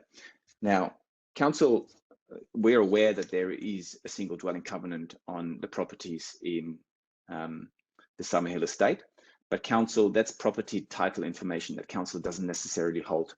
So we don't know whether each and every individual property within that precinct actually is affected by the single dwelling covenant without a detailed titled search. Now, irrespective of that, the single dwelling covenant does not control demolition of houses. And the point was made that roughly 25% of the precinct, and I think one of the other submitters said it was 22.4, are non-contributory, and that those houses can just be demolished. And yes, that's correct. There's a planning permit requirement for the demolition of a non-contributory place, just like there is for any other property in the heritage overlay. But because non-contributory buildings do not hold any heritage value in their own, we're not actually concerned from a planning and heritage conservation perspective with the preservation of those buildings. The concern is what goes on to the property once the building is gone. And that's what the heritage overlay is there for. The single dwelling covenant does not control the demolition. So it doesn't this covenant is largely a density control because it limits development to one dwelling on a lot, and it has some aspects with regards to, as far as we're aware, roof pitch and roof materials, but that doesn't go as far to ensure that there wouldn't be any impact on adjoining properties if a non-contributory property were to be demolished and redeveloped. Up until now, until the interim heritage overlay came into effect, no planning permits was required for most of the developments within the estate, because the sites are larger than 500 square meters, so no planning permit trigger exists. And so officers really think that the single dwelling covenant is not an appropriate tool to manage the heritage character of the precinct. There was also some confusion with regards to whether a planning permit is required for fences and outbuildings. And I think the confusion lies, again, this goes back to a very technical profession planning, is that the heritage overlay contains a table that has a column that, I will just read it to you, relates to notice provisions with regards to outbuildings or fences. And while it says no in there, that doesn't mean that no planning permit is required. It just means that there are, whether those properties are exempt from the notice requirements that are set out in the heritage overlay. So it's not related to the permit trigger, it's related to notice requirements. Under the heritage overlay, a planning permit is required for buildings and works and the carrying out of works associated with the fence. So there's always a permit trigger for that.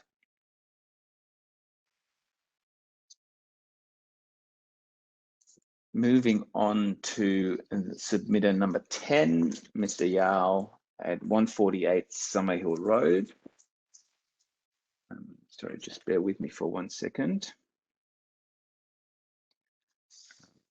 There was a comment to a previous assessment or previous attempt for a heritage overlay being rejected by the state government. I have to admit that I don't know what the submitter is referring to. I'm not familiar with that proposal, so I can't really comment on that. There was also a comment that there are many houses that have been built by the architect, and again, that is not a reason for why a particular property might or might not be of significance. Just because there are other houses by the same architect that are not in the heritage overlay doesn't mean that the heritage overlay for any other site designed by that architect doesn't have particular merit.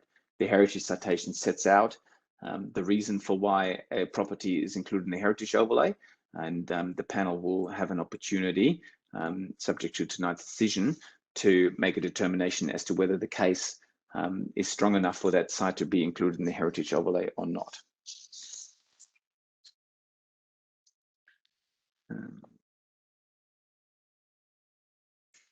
Speaker number 11, who was the owner, is from 12 Horton Street, Ms. Brown and her son. They brought up the issue of being surrounded by new houses and overlooking from adjoining properties. And also the uncertainty created by the pandemic, and that shouldn't really continue with the overlay. Those are all matters that are not relevant to assessing whether the site is of heritage significance or not. Noting that the adjoining sites, the overlooking issues, that should have, is addressed through the building permit process, because the planning permit wouldn't have been required, most likely for those sites, given the size of the land and no overlays applying to the land. Submitter number 12 was Mr. Yu Yi and Xu and Leping He from 28 Montana Street. This was a little bit difficult to understand, but the issue in this scenario is that they actually received consent from council following the decision in February last year. So they benefited from the decision for council to grant consent for demolition, but that consent has lapsed. So the owners never acted upon that consent to go and get their demolition permit from a private building surveyor. And that consent has lapsed. And when they reapplied or tried to reapply, we, in accordance with council's adopted process, sought interim protection for that property, which was then granted by the Minister for Planning. So the site is an interim heritage overlay, and it was very clear at the time, the discussion last year in February at the UPDC meeting, that the council was willing to, or councillors were willing to offer these property owners a window of opportunity to act upon the demolition permits. And with the lapsing of that permit, that consent, that opportunity had ceased, and therefore the site is now to be protected through the interim heritage overlay. So under the adopted process, there's no opportunity for officers to grant consent for the demolition of the contributory property.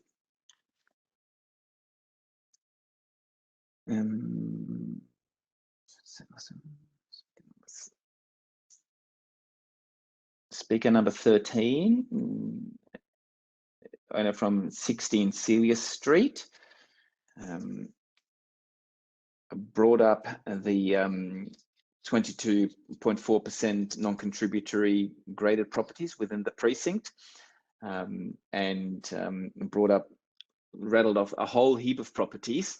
I'm not quite sure whether I captured them all, but I think that, sorry, just bear with me looking through my notes here.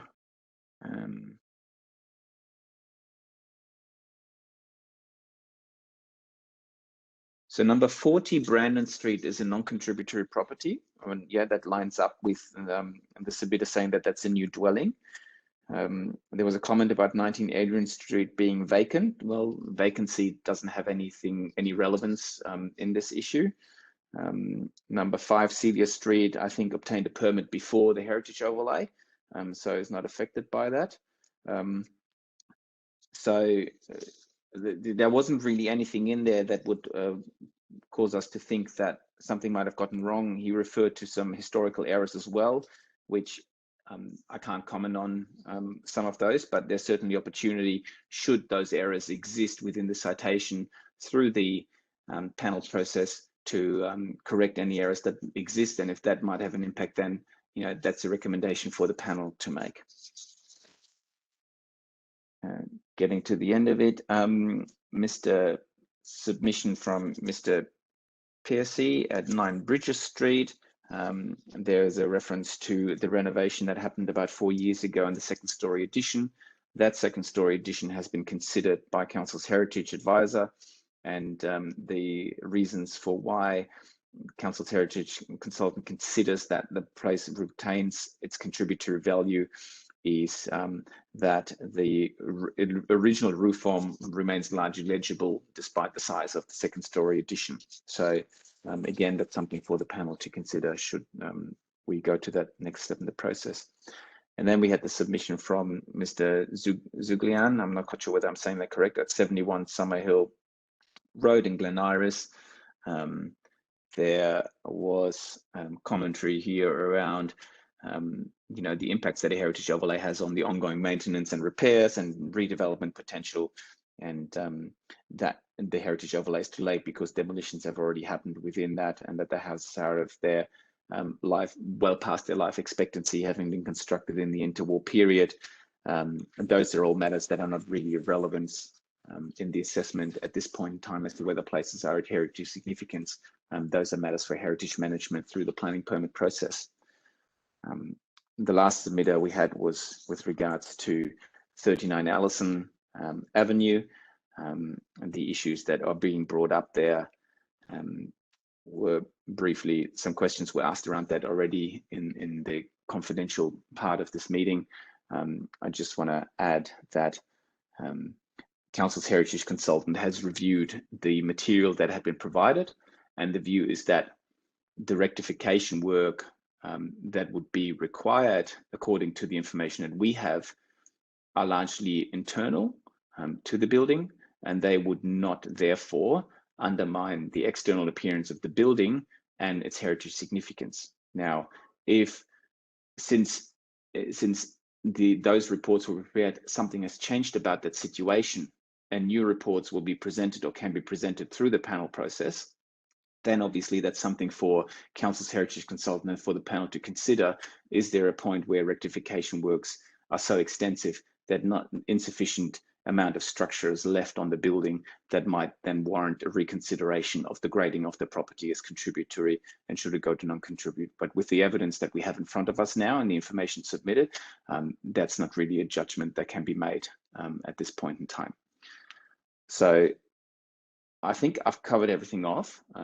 If I haven't, then I'm happy to answer any additional questions that you have. Thank you, Mr. Chair. Thank you, Mr. Wilson. That was a very comprehensive response. Councillors, are there any questions of officers? Thanks, Chair, and through you to the officers. You did very well, Mr. Wilson, covering off a number of the questions that we've got here.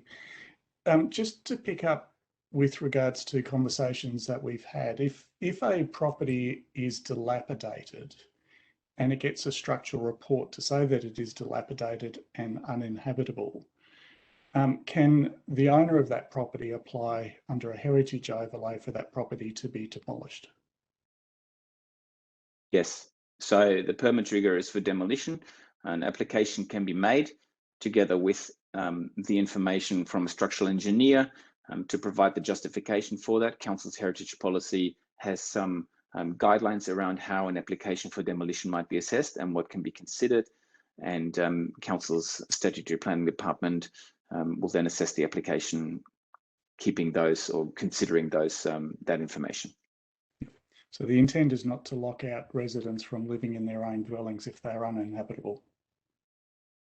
No, if there's a well-presented argument, you know, that the house is uninhabitable and can't be rectified reasonably, then obviously there's the opportunity for council to issue a demolition permit. Thank you. And a follow-up question through you, Chair, just with regards to, there are obviously a number of submissions this evening that we've heard from residents with regards to, is their property, does it have heritage value? It sits by itself and it's not surrounded by other properties.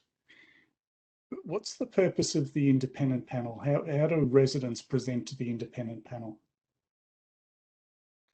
So the purpose of the independent panel is to provide really that an independent review and consideration of the matters that have been raised by the submitters. The panel will consider every written submission that we've received. So you'll note in the officer recommendation that the recommendation is to refer all submissions that we've received to the independent panel. So they will receive a copy of each submission, the original submission. They'll receive a copy of the report you have in front of you tonight, including the attachments.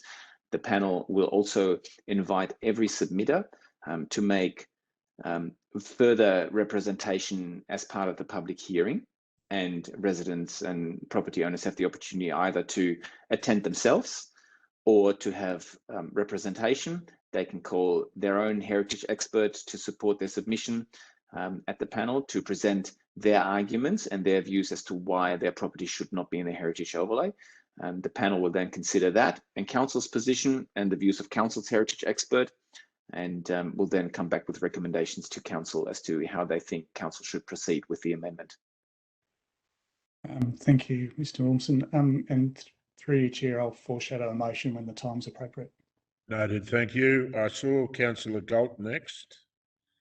Thank you, Chair. Look, I'll withdraw this question if in fact it's been answered earlier and I didn't pick up the sense of it, but I'd just like to ask a question in relation to any property that has a current planning, demolition or building permit applying to it. How does that affect its inclusion in the overlay, proposed overlay?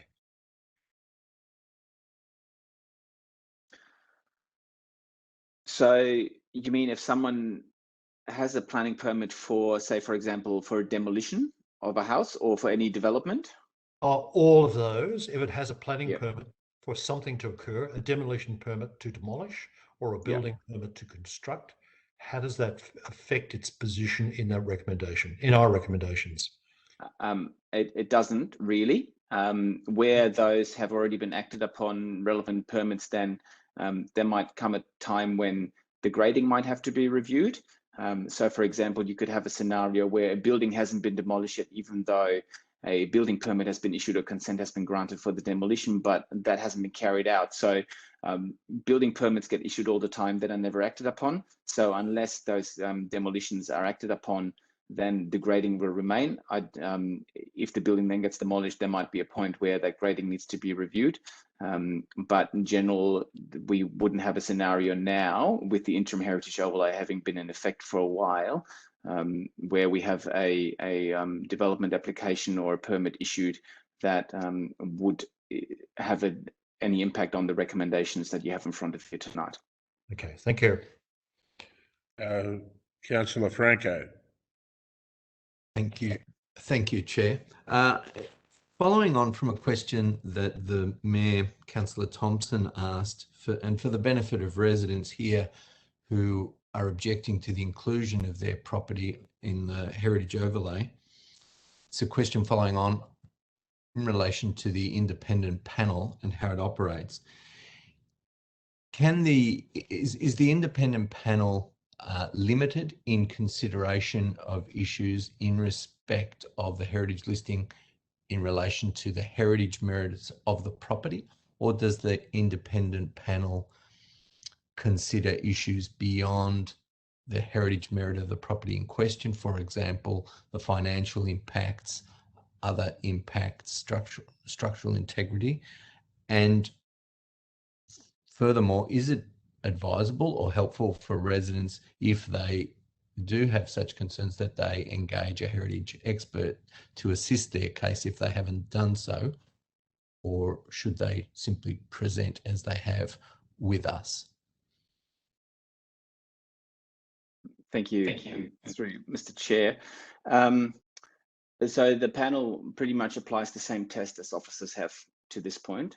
And, you know, historically, planning panels have always found that non-heritage related matters such as impacts on property values, private economic impacts, the private circumstances at any given time are not a consideration in determining whether a site should go in the heritage overlay. The test is the property of heritage significance, and does it have heritage value?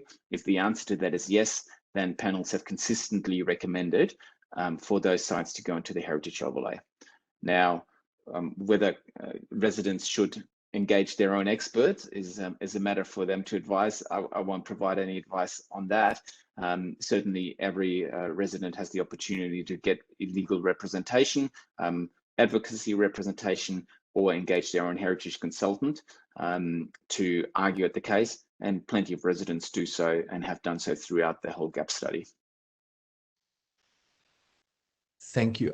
In a question that Mr. Wilmson raised was the transitional provisions and the minister not supporting transitional provisions. And I just wanted to understand that a little bit better.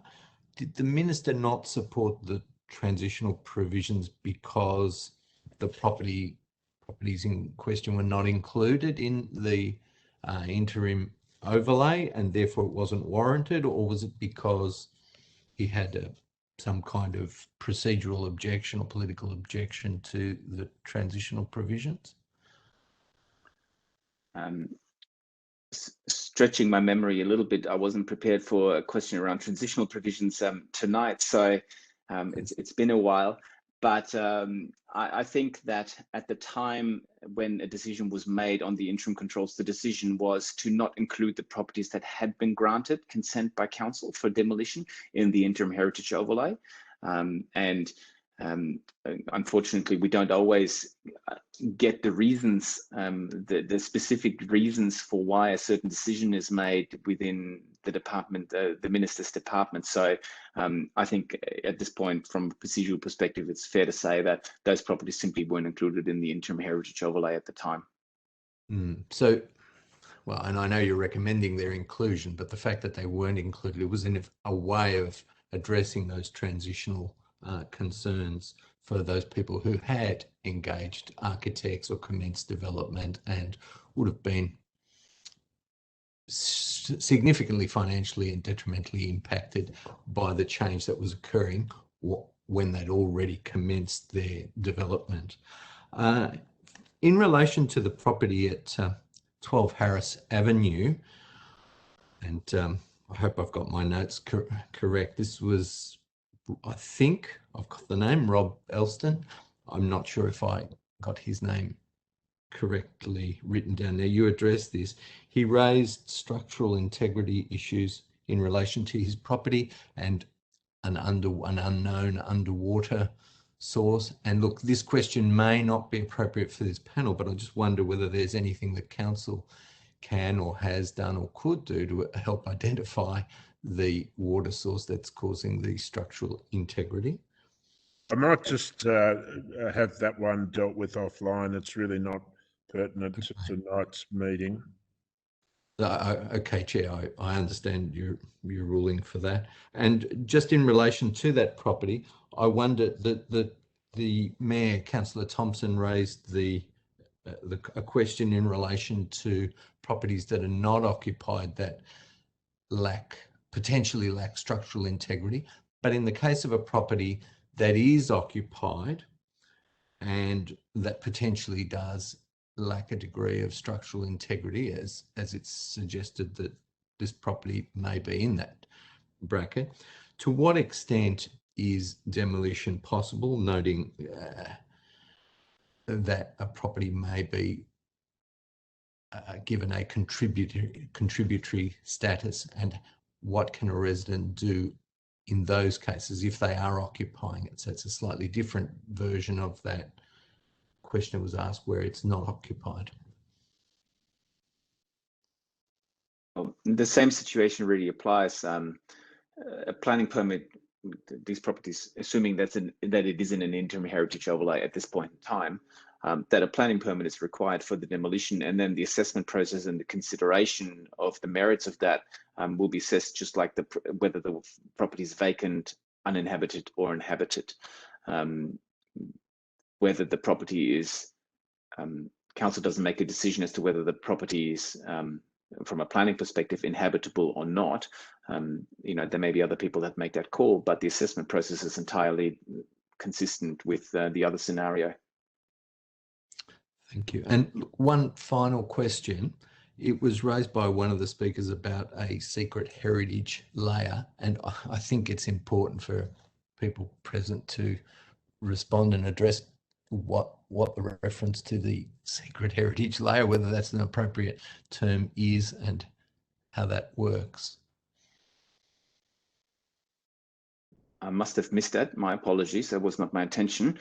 So I'm assuming that the resident is referring to a possible heritage layer where council has a number of properties that might have been identified through past studies or a nomination process, where if an application is made for demolition, we will undertake an assessment of that property to see whether it is of heritage significance or not. So the demolition application under the Building Act, under Section 29A of the Building Act, is a trigger for us to investigate the heritage significance of that site. And if it is of significance, then we will seek interim controls and will then commence the process for the application of the heritage overlay over the land through a preliminary consultation process. That requires obviously a recommendation and an assessment by a heritage consultant that actually says that the property is of significance. And through the gap study, that the number of properties on that layer is greatly reduced. There's not many properties on there anymore. And most recently, we have also started notifying residents when a property is added to the possible layer for transparency purposes. In the past, it wasn't always the case that happened. I think that's a good move, that we've modified our practices in that regard. Thank you. Thank you, Chair. Further questions? Councillor Addis. Thanks very much, Chair, and thank you to Mr. Wilmson. Acknowledging the complexity of this process and how hard it is for residents to always understand it and navigate it, we heard from, well, one person in particular about their confusion about how to handle a possible request for a house that really needs to be demolished because it's unsafe, presumably they can ring officers and somebody will guide them through that process. I mean, I'm sure they can, but who should they contact so that we can just have that there publicly for people who might seek some guidance about how to negotiate this complex process? Thank you. Look, it can be a daunting process for non-experts, but council has a very good website, and there's lots of information around applying for planning permits, applying for building permits. When is a planning permit required? When is a building permit required? On council's website, officers both in the statutory planning teams and the strategic planning team, as part of this process, in council's building department, are there to answer any questions that residents may have where they're unclear about the process. So the information is out there for residents to access. With regards to this process in particular, residents have phone numbers of the officers that are dealing with the process to contact. And like I said earlier, there's lots of residents that do that.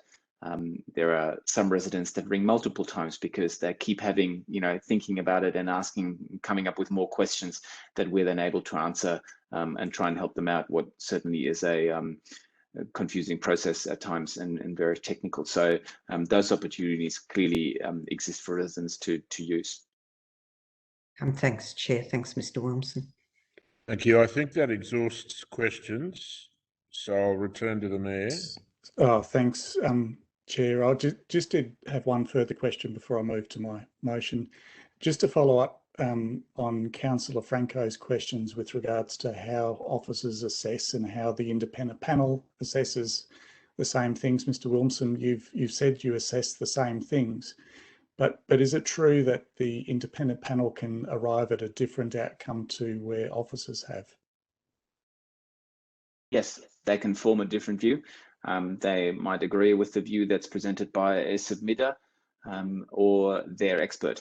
Absolutely. And we've had scenarios where the panel has recommended for properties not to be included in the heritage overlay after the panel process. Thank you, Chair. And if there are no further questions, I'm happy to move a motion, and the officers have actually prepared a motion for me on this one.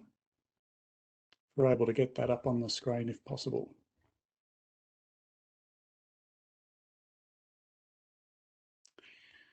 So, councillors, my motion is the officer's recommendation with a further downgrading of 12 Dent Street to not within the precinct. That's the only change I've made to the officer's recommendation. Thank you. So is there a seconder for Councillor Franco? And to assist the Mayor, is there any opposition at this juncture? It doesn't appear so. Councillor Thompson. Thank you, Chair. And I did foreshadow there might have been some opposition on this one, but I'm glad to see councillors haven't. So as the motion I've actually presented, obviously this is for the benefit of the community and also for councillors. We have had 111 opposing submissions out of 916 properties, and as the officers did say, it's not a numbers game. It's based on heritage value and merit, and that is one of the challenges for all of us councillors when we assess these heritage gap studies. That's the metric to which we need to actually assess whether or not a property remains in or not. A number of submitters have raised objections with regards to obviously the property values, future development opportunities, ongoing maintenance, and we can all empathise with those concerns of those residents. But as I've sort of just alluded to, it's not a mechanism that we can assess whether the property has heritage value or not. But I do note for those submitters that a heritage overlay is not a prohibition on demolition and redevelopment. I notice our officers have responded to that this evening, that if a property is structurally unsound and subject to an application and a building condition report from a structural engineer, it's going to be assessed on its merits and considered for demolition. Heritage overlay does signal, however, that any future development, should it be granted, should be sympathetic to the prevailing heritage character in the surrounds. We also note that a number of other submitters have provided further evidence on the relative heritage value of their properties, and obviously a number have got submissions from heritage consultants like Bryce Rayworth, which has seen a number of properties regraded, downgraded, or even removed from the precincts. So, councillors, as I've foreshadowed in my motion, I seek to add 12 Dean Street to this motion to be removed from the gap study, along with the other properties that have been identified by the officers. The property on the southern, 12 Dean Street is a property on the southernmost border of the Mont Iris estate. It has been vacant land since the commencement of the gap study. Its removal will simply mean that the boundary of the Mont Iris estate will shift to the boundary of this property with its neighbours, which in my opinion has no relative impact on the heritage value of the precinct itself. I guess for the benefit all of the presenters who've taken their time to present, and I thank you for all of your presentations. I do note that all properties that are downgraded or regraded or removed are subject to the assessment of the independent planning panel that our officers have spoken about. And I would recommend to all those residents and any other residents that have got their properties that are in contention with question marks over their heritage value to consider presenting your cases to that independent panel. Clearly, that panel at times arrives at a different outcome to our officers' recommendations and our heritage consultants' recommendations. So I would recommend that you do so, present your case to those in the independent panel. So councillors, I hope you'll support this request for the Minister to appoint an independent panel to hear all the submissions, both in support and against the Heritage Gap Study. Thank you, councillors. Thank you. I'm going to put that motion since it's not opposed. Those in favour? That's those against. That was carried unanimously. Thank you. That takes us to item 3.2, and Councillor Thompson, you're declaring an interest. I am Chair, and here I am making a decision on the Glen Iris Gap Study and finding myself on the opposite chair in the Ashburton Heritage Gap Study. So I've got a material conflict of interest under the Amendment C3370, the Ashburton Heritage Gap Study. I'm actually an architect for a property that is under consideration for demolition, where I've proposed for that property to be demolished. And I've got a material interest in the outcome. So I'm declaring my conflict of interest under Section 128 of the Local Government Act 2020. Thank you, Chair. Thank you. So you'll be extracted from the meeting.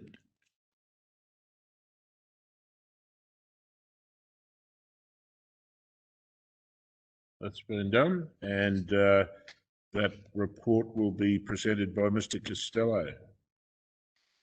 Thank you, Chair. This report considers the outcomes of the public exhibition process on Amendment C337, the Ashburton Heritage Gap Study, and an officer recommendation to refer the amendment to an independent planning panel for further consideration. This is the 8th and final suburb assessment of the municipal-wide Heritage Gap Study. The amendment recommends that 9 individual heritage places and 1 heritage precinct be included in the heritage overlay in Ashburton. Exhibition of the amendment and the study was undertaken between the 6th of May and the 7th of June 2021. All affected and adjoining property owners and occupiers were notified of the exhibition period, as well as key stakeholders and submitters to preliminary consultation. A total of 14 submissions were received. Of these, 6 supported the amendment, 2 partially supported the amendment, 6 objected to the amendment. There were no substantive changes to the amendment arising from public exhibition. No properties proposed to be regraded or removed from the amendment. The submissions have been considered by council officers, and Council's Heritage Consultant, officers recommend the UPDC resolve to refer the amendment and all submissions to an independent planning panel for further consideration. Thank you, Chair. Thank you. We have 2 people have indicated their wish to make a submission. The presenters are Greg Price, and he'll be followed by Anthony Byrne.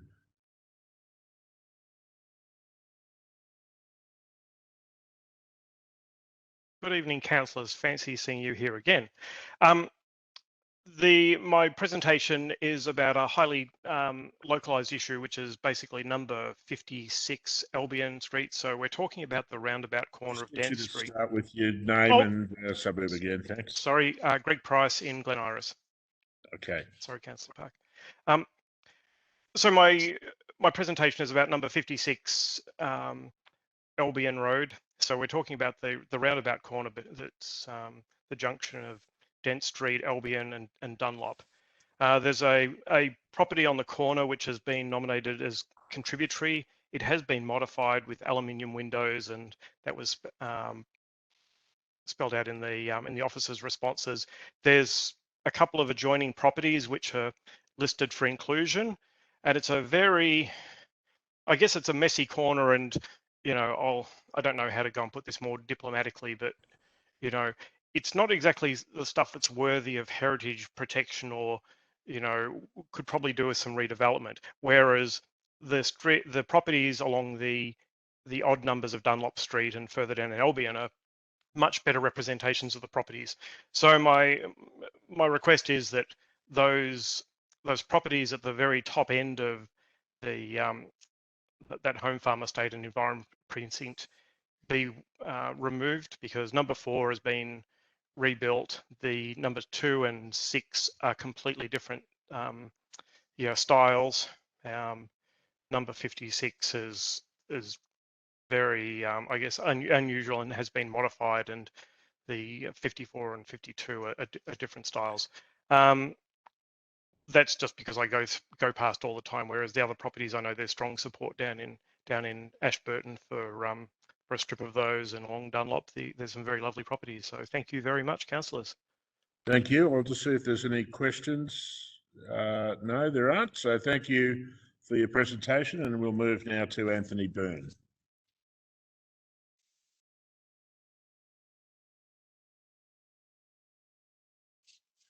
Good evening, councillors. Can you hear me?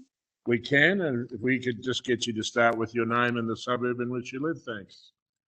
Indeed, it's Anthony Burns of Ashburton, and I'm co-owner of 62 Albion Road, Ashburton. Councillors, thank you for the ability to present, although I must admit, a little bit disappointed about the outcome. I believe this is going to be a fait accompli, that there will be a motion after this event, and then I question the reason why we get to present. I guess we can be heard, but if we're not actually thought about, then what's the point of the action? 62 Albion Road, some background, is our property we've had for 22 years. It is facing a lot of issues that have already been mentioned about maintenance. Now, I understand that the council officers talk about merit. Now, they also talk about the heritage planning and heritage maintenance. Now, if the councillors can't decide that they can stop a heritage planning issue, what's the point? If you're just gainsaying or rubber stamping the consultant's report. Now, our property is facing a lot of maintenance issues. Obviously, it's going to be a great cost for us to do this. This is a consideration for us. We're moving into a period of our lives where we're looking at retiring, so we don't want to spend any money on property. We want to move on. But if I can't influence you people to make a decision on planning, then I'm faced with the issue on maintenance, and then that's something that I don't want. The issue of going to an independent panel, I don't believe is you abrogating your responsibility where you can make a decision to remove the property. So what I'm proposing is 2 things. 1, you remove 62 Albion Road as a contributing property. And 2, what I'd also say is, it's been mentioned about maintenance. Why don't you conduct a building report on any of the properties that are listed And if the report comes back unfavourable, in other words, the cost of maintaining the property is not worth the value of the property, then you can make a planning issue by removing it from the proposal. So that's what I would like. As I said, I'm a little bit disappointed that if the councillors are just going to go through the point of having a motion that is already prepared before we have the meeting, what's the point of having a meeting in the first place? I really, as I said, I'm really frustrated by this, because the fact is, as I said, I expect the motion to be put, and that means all what we've put is for naught. Thank you for your time. Thank you, Mr. Burns. And I'll just say that there's no rubber stamps sitting around this table, but much of your presentation focused on the process rather than actually making substantive submissions that might cause us to change our mind. And that's why when I introduce these matters, I talk about the need to focus on your objections rather than matters of detail or history. So, you know, I can't control what submitters have to say in their 3 minutes, but you also need to bear in mind that oftentimes people who come and submit have submitted objections in writing beforehand, and they've been considered. And of course, the process that we adopt in terms of there being a recommendation from officers, that occurs in all 79 local governments around Victoria, and indeed local governments everywhere around the country. So there's nothing unusual about that, but that doesn't mean that there's any predetermined outcome. In any event, I'll just check and see if there's any questions from councillors. No, there doesn't appear to be. So thank you for your presentation. Comments, please. Well, no, you've had your 3 minutes, but I understand, but you've made a statement I'd like to respond to.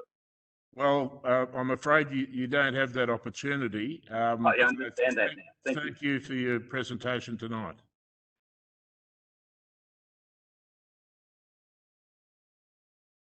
Okay, so I'll return to officers for any matters arising. Mr. Costello. Thank you, Chair. Through you, only a small number of matters arising on this tonight, and that the first one would be with respect to 56 Albion Road. It is a simple timber Californian bungalow house. Council's heritage consultant has recommended that as a contributory graded property to the home farm estate environs precinct, given its consistency with the eras that have been identified in that area. The properties at 2 and 6 Dunlop Street are also contributory to the precinct, and the property at 4 Dunlop Street is a new dwelling and has been graded non-contributory to the precinct. The properties 58 and 60 Albion Road are non-contributory properties. They too either have been subdivided or are also newer houses. They are in the home farm estate and environs precinct. In addition to number 56, number 52 and 54, they are a roll 3 at the start of the precinct, as noted by Mr. Price in his comments. They are a row of contributory houses. There's no non-contributory buildings in that roll 3, and they are on the edge of the precinct, which means there are some implications if there is downgradings in that particular location of the precinct. But they are all intact contributory buildings in the view of the Council's heritage consultant. In looking at number 62 Albion Road, with respect to what Mr. Burns had to say, this too is a contributory building in the home farm and environs precinct. It is built in the modern style. The style of the house is consistent with the characteristic features of this style, including the use of curved corners, horizontal expression through banded brickwork and a parapet entry porch. The matters relating to urban renewal and structural integrity, as we've heard with Glen Iris, that they are matters to be considered during the heritage management process through the planning application process. In the view of Council's heritage consultant, that building is sufficiently intact to proceed to a planning panel on that basis.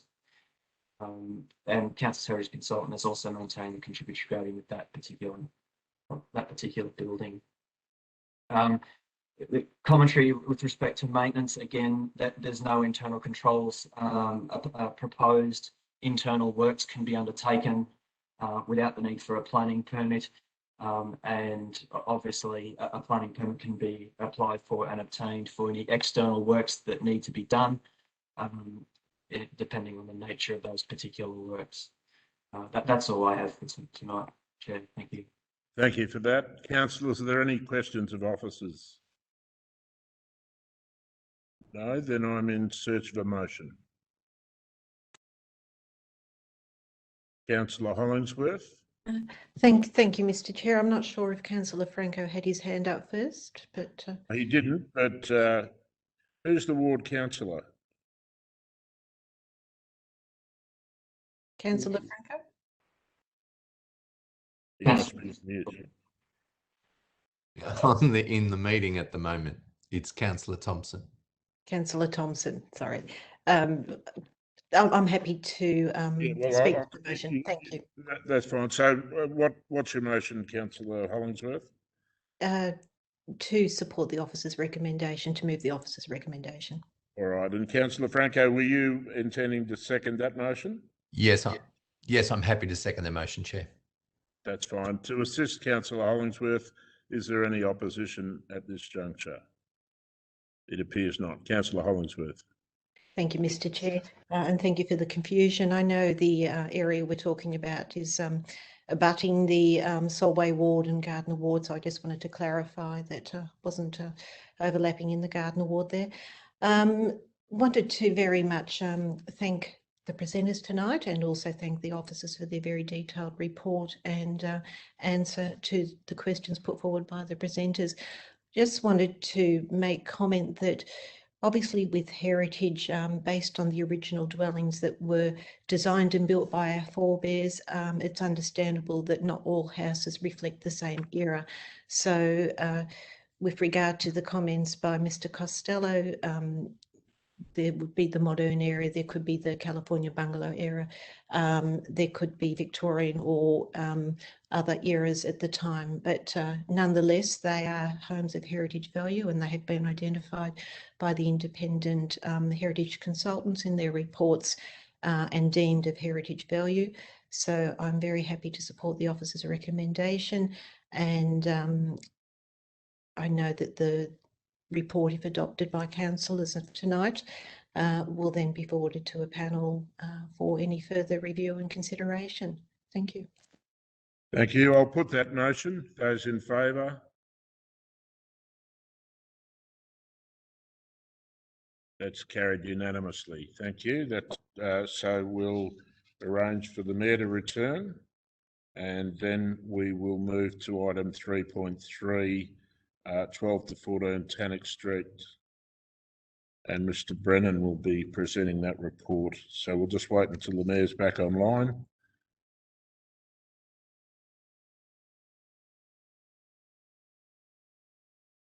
And he is. So, Mr. Brennan. Thank you, Mr. Chair, and through you. This report relates to Amendment C341 to the Burundara Planning Scheme, which proposes a heritage overlay for 12 to 14 Tannock Street, Balwyn North. On the 17th of August 2020, in response to a community petition, Council resolved to commence a planning scheme amendment to introduce a heritage overlay over the property. The amendment underwent public exhibition between the 3rd of December 2020 and the 1st of February 2021, and a total of 35 submissions were received. On the 12th of April 2021, the UPDC resolved to refer all submissions to a planning panel for consideration. That planning panel was held on the 15th and 16th of June. The panel's report and recommendations were received by Council on the 8th of July 2021. The panel has supported Council's position on Amendment C341 and has not recommended any changes be made to the amendment that was exhibited. Officers are now recommending that the UPDC resolve to refer Amendment C341 to an ordinary meeting of Council in order to be adopted. Thank you, Mr. Chair. Thank you, Mr. Brennan. We have 2 speakers wishing to submit tonight. They are Tony Isaacson, followed by Christina Brannigan. And I remind submitters that there is a strict time limit of 3 minutes and ask that submitters commence with their name and the suburb in which they reside. Mr. Isaacson, are you with us? Yes, I'm here. Excellent. We can hear you, but we can't see you. But if you can commence with your name and suburb, thanks. Yeah, I'm Tony Isaacson of Pascoe Vale South. I'm chair of the Robin Boyd Foundation. We congratulate Council for supporting, up to now, the placing of a heritage overlay to protect for your community this significant property. You've taken on board the hill for its protection from a community petition. Your courageous position has been endorsed by the recommendations of your consultants, by members of your community, and by the independent planning panel. This is a bold, positive move towards broader recognition of the heritage, cultural, and social significance of a number of post-World War II properties in Boroondara, and indeed protection of the heritage and memories of the early development of these parts of the city. We encourage Council to progress beyond this individual property, to build on the work of existing heritage studies, gap studies and peer reviews, and to continue reassessing and protecting other heritage significant properties and precincts in your city. Thank you. I'll just see if there's any questions from councillors. Councillor Thompson.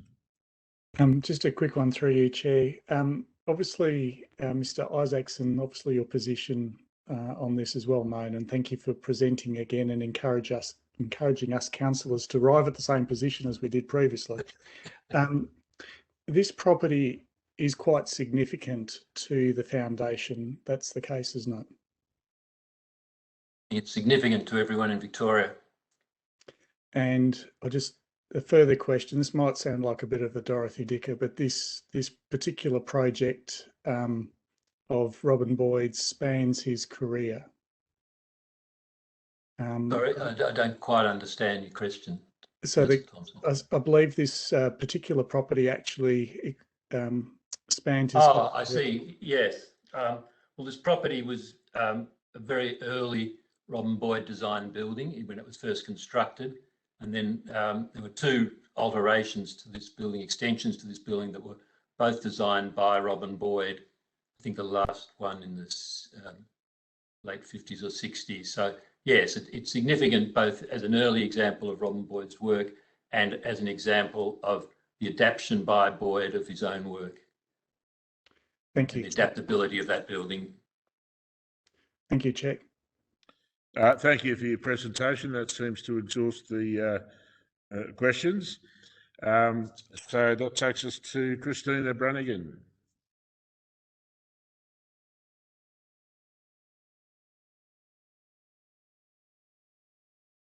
Hello, can you hear me, Chair? I can indeed. Hello, my name's Christina Brannigan. I live in Camberwell. Good evening, officers and councillors. I'd like to speak to support the officer's recommendation and the protection of the house. And I actually think it's very exciting that we've got the opportunity to protect this house, which is still so very livable today in the 21st century, and hopefully to keep it there for future generations of Australians to recognise and record the work of Robin Boyd. I thank Council for undertaking the work to protect the house, and importantly, thank Jackie Alexander, the architect who started the petition that triggered its hopeful protection. So I think about 6,000 people signed her petition, and she, along with the hard work and the lobbying of the Robin Boyd Foundation and the heritage architect Simon Reeves, I think it seems to have helped us to recognise just how important this house is. And so I think we have to thank the Foundation and Tony Isaacson and Professor Philip Goad for their support. And just briefly, I'm not a mid-century expert as they are, but I've really been struck by the fact that this house must have been a pretty sort of out there and innovative house at the time it was designed, just after the Second World War, compared to the prevailing architecture of the time. So I think we're lucky to have the chance to protect it. I really only came to live here in my 20s, so I didn't know very much about Robin Boyd until then. But now I've met quite a few mid-century passionate people, and it's obvious how important this house really is. And number one, there's a foundation commemorating him, and not many people achieve that. And I thought I might read, if there's time, just a very short excerpt from what the Robin Boyd Foundation say on their website about him. So they say that Robin Boyd CBE is arguably the most influential architect there has been in Australia. Through his writings, he inspired the general community, and through his architecture, he's become an acknowledged leader in the design and the architectural professions. He was a renowned Victorian architect, author, critic and public educator in the 50s and 60s, and a leader in Melbourne's modern architecture movement, sorry. A visionary in urban design and outspoken on the Australian identity. And so I think, whilst, as we've found tonight, protecting houses at times can create quite a lot of controversy and some difficulty, I think that this seems to be a house that if we do protect it, and one day if perhaps it's sold and promoted as an early Boyd house, I don't think it's ever going to be short of frantic buyers keen to buy a piece of rare collectible Australian history. So thank you for the opportunity to speak in support of the house tonight. Thank you. And it doesn't appear as though there's any questions. So thank you for your presentation. Mr. Brennan, matters arising, if any. Thank you, Mr. Chair. I don't believe there are any matters that were raised there that require further clarification. Thank you. Thank you. Questions of officers. I saw the Mayor first. No questions, Chair, just foreshadowing another motion. Right. Councillor, who did we have? Councillor Watson. I think the Mayor beat me to the punch. That was going Only to be, just. yes, that was where I was going to land as well. So Okay, so I I don't think there's any questions, and so I'll return to the Mayor. Thank you, Chair. I believe you're the ward councillor, Councillor Park. I am, yes. It's this distinguished house lives in the best ward. You are very privileged, Councillor Park. Indeed. Well, thank you. The motion that I'd like to put is obviously the officer's recommendation, Chair. Thank you, and that's seconded by Councillor Watson. And is there any opposition? Then I'll return to you, Councillor Thompson. Thanks, Chair, and obviously recognising you're the ward councillor and very privileged to have a Robin Boyd property like this that's going to be protected in your patch. So I think to the credit of all the residents that signed the petition, as Ms Brannigan's indicated, those that initiated the petition and Mr Isaacson from the foundation, it just gives me simply a great pleasure to be able to put this motion up and support this and put this through to council so that this can actually go through the next stages in securing its future for our future generations. So I probably said it all before, Chair, so I simply just recommend this motion to all councillors. Thank you. I put the motion. And that's carried unanimously. Thank you. That takes us to item 3.4, VCAT decisions and decisions under delegation May and June 21. And that report will be presented by Simon Mitchell, Manager of Strategic and Statutory Planning. Thank you, Chair. This report sets out the planning decisions made under delegation and the VCAT decisions received during May 2021 and June 2021. And the recommendation is that the report be received and noted. Thank you. Thank you. If there are any questions, please indicate. Otherwise, I'm in search of a motion. Councillor Hollingsworth. Thank you, Mr Mayor. I move to adopt the officer recommendation. Thank you. And I believe Councillor Galt is seconding that. I put that motion. Those in favour? Those against? That's carried unanimously. Mr. Mitchell, whilst you still have the floor, I note I have to confess a degree of sadness that you're retiring, and on behalf of council, I'd like to, not only council, but the wider community of the city of Boroondara, I'd like to thank you for your 14 years of service to council and our residents. You'll be a very hard act to follow, and you'll be very sorely missed, not only by councillors, but I think by the broader community. Thank you, Chair and councillors. Much appreciated. Now, on general business, Councillor Addis. Yes, thank you, Chair. Look, I'd like to acknowledge with great sadness the recent passing of former Mailing Ward councillor and local resident Dick Menting. And I will be moving a formal motion of condolence at our next council meeting. But Chair, if you wouldn't mind, if I could just say a few words, because I would like to acknowledge this at this first opportunity. Thank you. So look, I wanted to speak to celebrate a very special life, a real character of Mailing Ward who will be sorely missed. And of course, of primary importance is to offer our sympathy to Dick's wife, Margaret, and his 3 children, and of course the extended family. Dick really was a character. He had such a lot of input in the local community. He was very active in setting up the local community bank going back many, many years. And he's had many roles on the bank, including being chairman, CEO, and director of the board. And he's continued that on throughout many years. But of course, he was also an active councillor. He was the councillor for 8 years in Mailing Ward before I became councillor, and he was a wonderful support to local people, always happy to have a coffee and discuss things and look after people as best he could.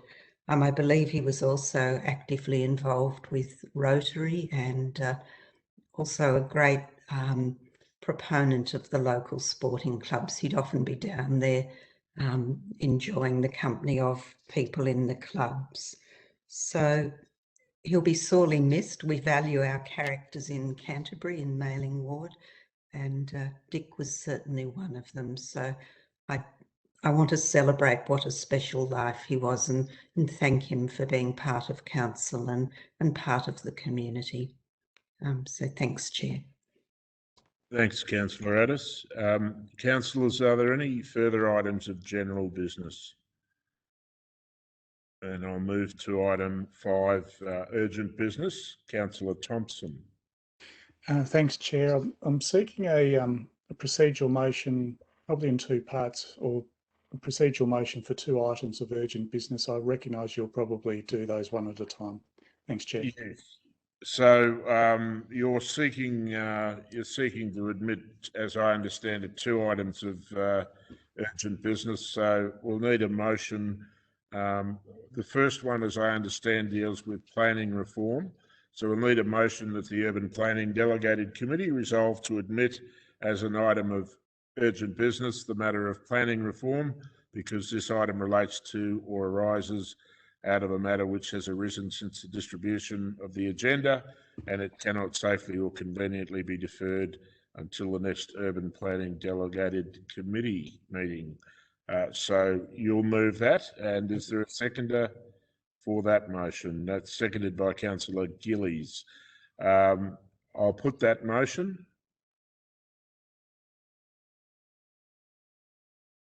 Those in favour, those against? That's carried. So your motion, Councillor Thompson. Thank you, Chair. The officers, oh, you've all disappeared off my screen. Bear with me a tick, Chair. There you go, back again. It's important that you stay on the screen. The officers have a motion that I'd like to put up on the screen if possible, Chair. Thank you. We'll arrange that. So the motion deals with a number of items here, Chair, which I'll speak to shortly. But it's in particular to a number of the changes to the planning provisions and also discussing planning reform program in 2020 and the impacts it'll actually have on our community, Chair. Okay, so that's your motion. Let's see if there's a seconder. Councillor Addis. So thank you, Councillor Thompson. You can speak to your motion. Thank you, Chair. And I might just, if officers can drop that down so I can see my colleagues. And is there any opposition, Chair, just on this, if possible?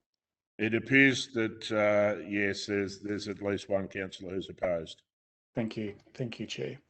Thank you, councillors. So the state government has made a number of changes to the planning scheme over a very short period of time. In fact, let's take the Victorian planning provisions. Of the 196 amendments to the provisions over the last 24 years, 53 of those have been introduced by the state government since November 2018. So it's roughly about a third of the amendments to the Victorian planning provisions have been introduced over the last 3 years. Councillors, I'm deeply concerned with the state government's secrecy when it comes to planning controls, which impact on the quality of amenity enjoyed by Victorians, not just Burundara residents, but all of Victorians in their own homes and in their own community. The state government has quietly made these changes to reduce the opportunity for councils and their communities to participate in democratic decision-making that affects their lives. So a number of these changes are administrative, but a number have also had and will continue to have devastating impacts on our residents. And our residents will have no say in how these affect them, none whatsoever. Councillors, I might just reacquaint you, just in case you're not aware of what some of these planning provisions are. I'll just list a few. So VC 110, which was introduced in March 2017, saw the state government change all of our neighbourhood residential zones to densify the inner eastern suburbs, therefore eliminating what used to be 2 dwellings per property. You could have now unlimited dwellings per property. Did the government give any say to the community? They did not. VC 170 was the level crossing removal program, a very worthy program, but as we know from Surrey Hills, the door's been shut on real consultation with the community. VC 187 and 190 introduced the big housing build, which I do say is a very worthy program, but again, the state has stripped councils of being the responsible planning authority. The state has stripped real consultation from the community and the community's third-party appeal rights. We know how the community's taken to this. We only need to look at the Bill Street development, where council has already resolved to oppose the lack of consultation that the state had with the community. And more recently, actually just last month, the state introduced VC 194, which allows the minister to determine what they feel is a state project, as long as it meets a benchmark of COVID recovery. The planning minister can make all necessary planning decisions, again, stripping away community consultation, appeal rights, and the community's voice and what they feel is appropriate development. And you and I won't have a say when it comes to being elected representatives. There is more. To quote Tim Shaw, the Demtel celebrity on TV, but wait, there is more. there will be a wave of controls being introduced in the 2020 to 2024 planning reforms that will further reduce the rights of our communities and their elected representatives, ourselves, to have a say what is appropriate in their neighbourhood. And it's all meant to be secret. As you're probably aware, councillors, our council staff have refused to sign the confidentiality agreement that the state asked for them to sign. This has all been done under the smokescreen of COVID-19 and the need to reinvigorate the state economy. If it were true, any new provisions would have a sunset clause recognising that the current economic effects won't last forever. And certainly won't last as long as the stimulus measures. So the state government has an economic model which demonstrates the planning system costs developers money, but they don't have analysis of what the value added by councils and their communities, ensuring the quality and appropriateness of development outcomes. The economy does need to be supported, but we live in a society and not an economy. And now is the time that we showed more care and recognise the ends do not justify the means. The state government should come clean with all Victorian communities and have a genuine say in this state's planning system and how it will influence next door neighbours and every single Victorian. Councillors, I do ask for you to support this motion. For what message do you give our community if you don't? I ask that you do so for all residents so that they know you chose not to remain silent on the things that will affect them. This is too important, quite simply. The community needs to know about this and they need to have a say in these planning reforms. Thank you, Chair.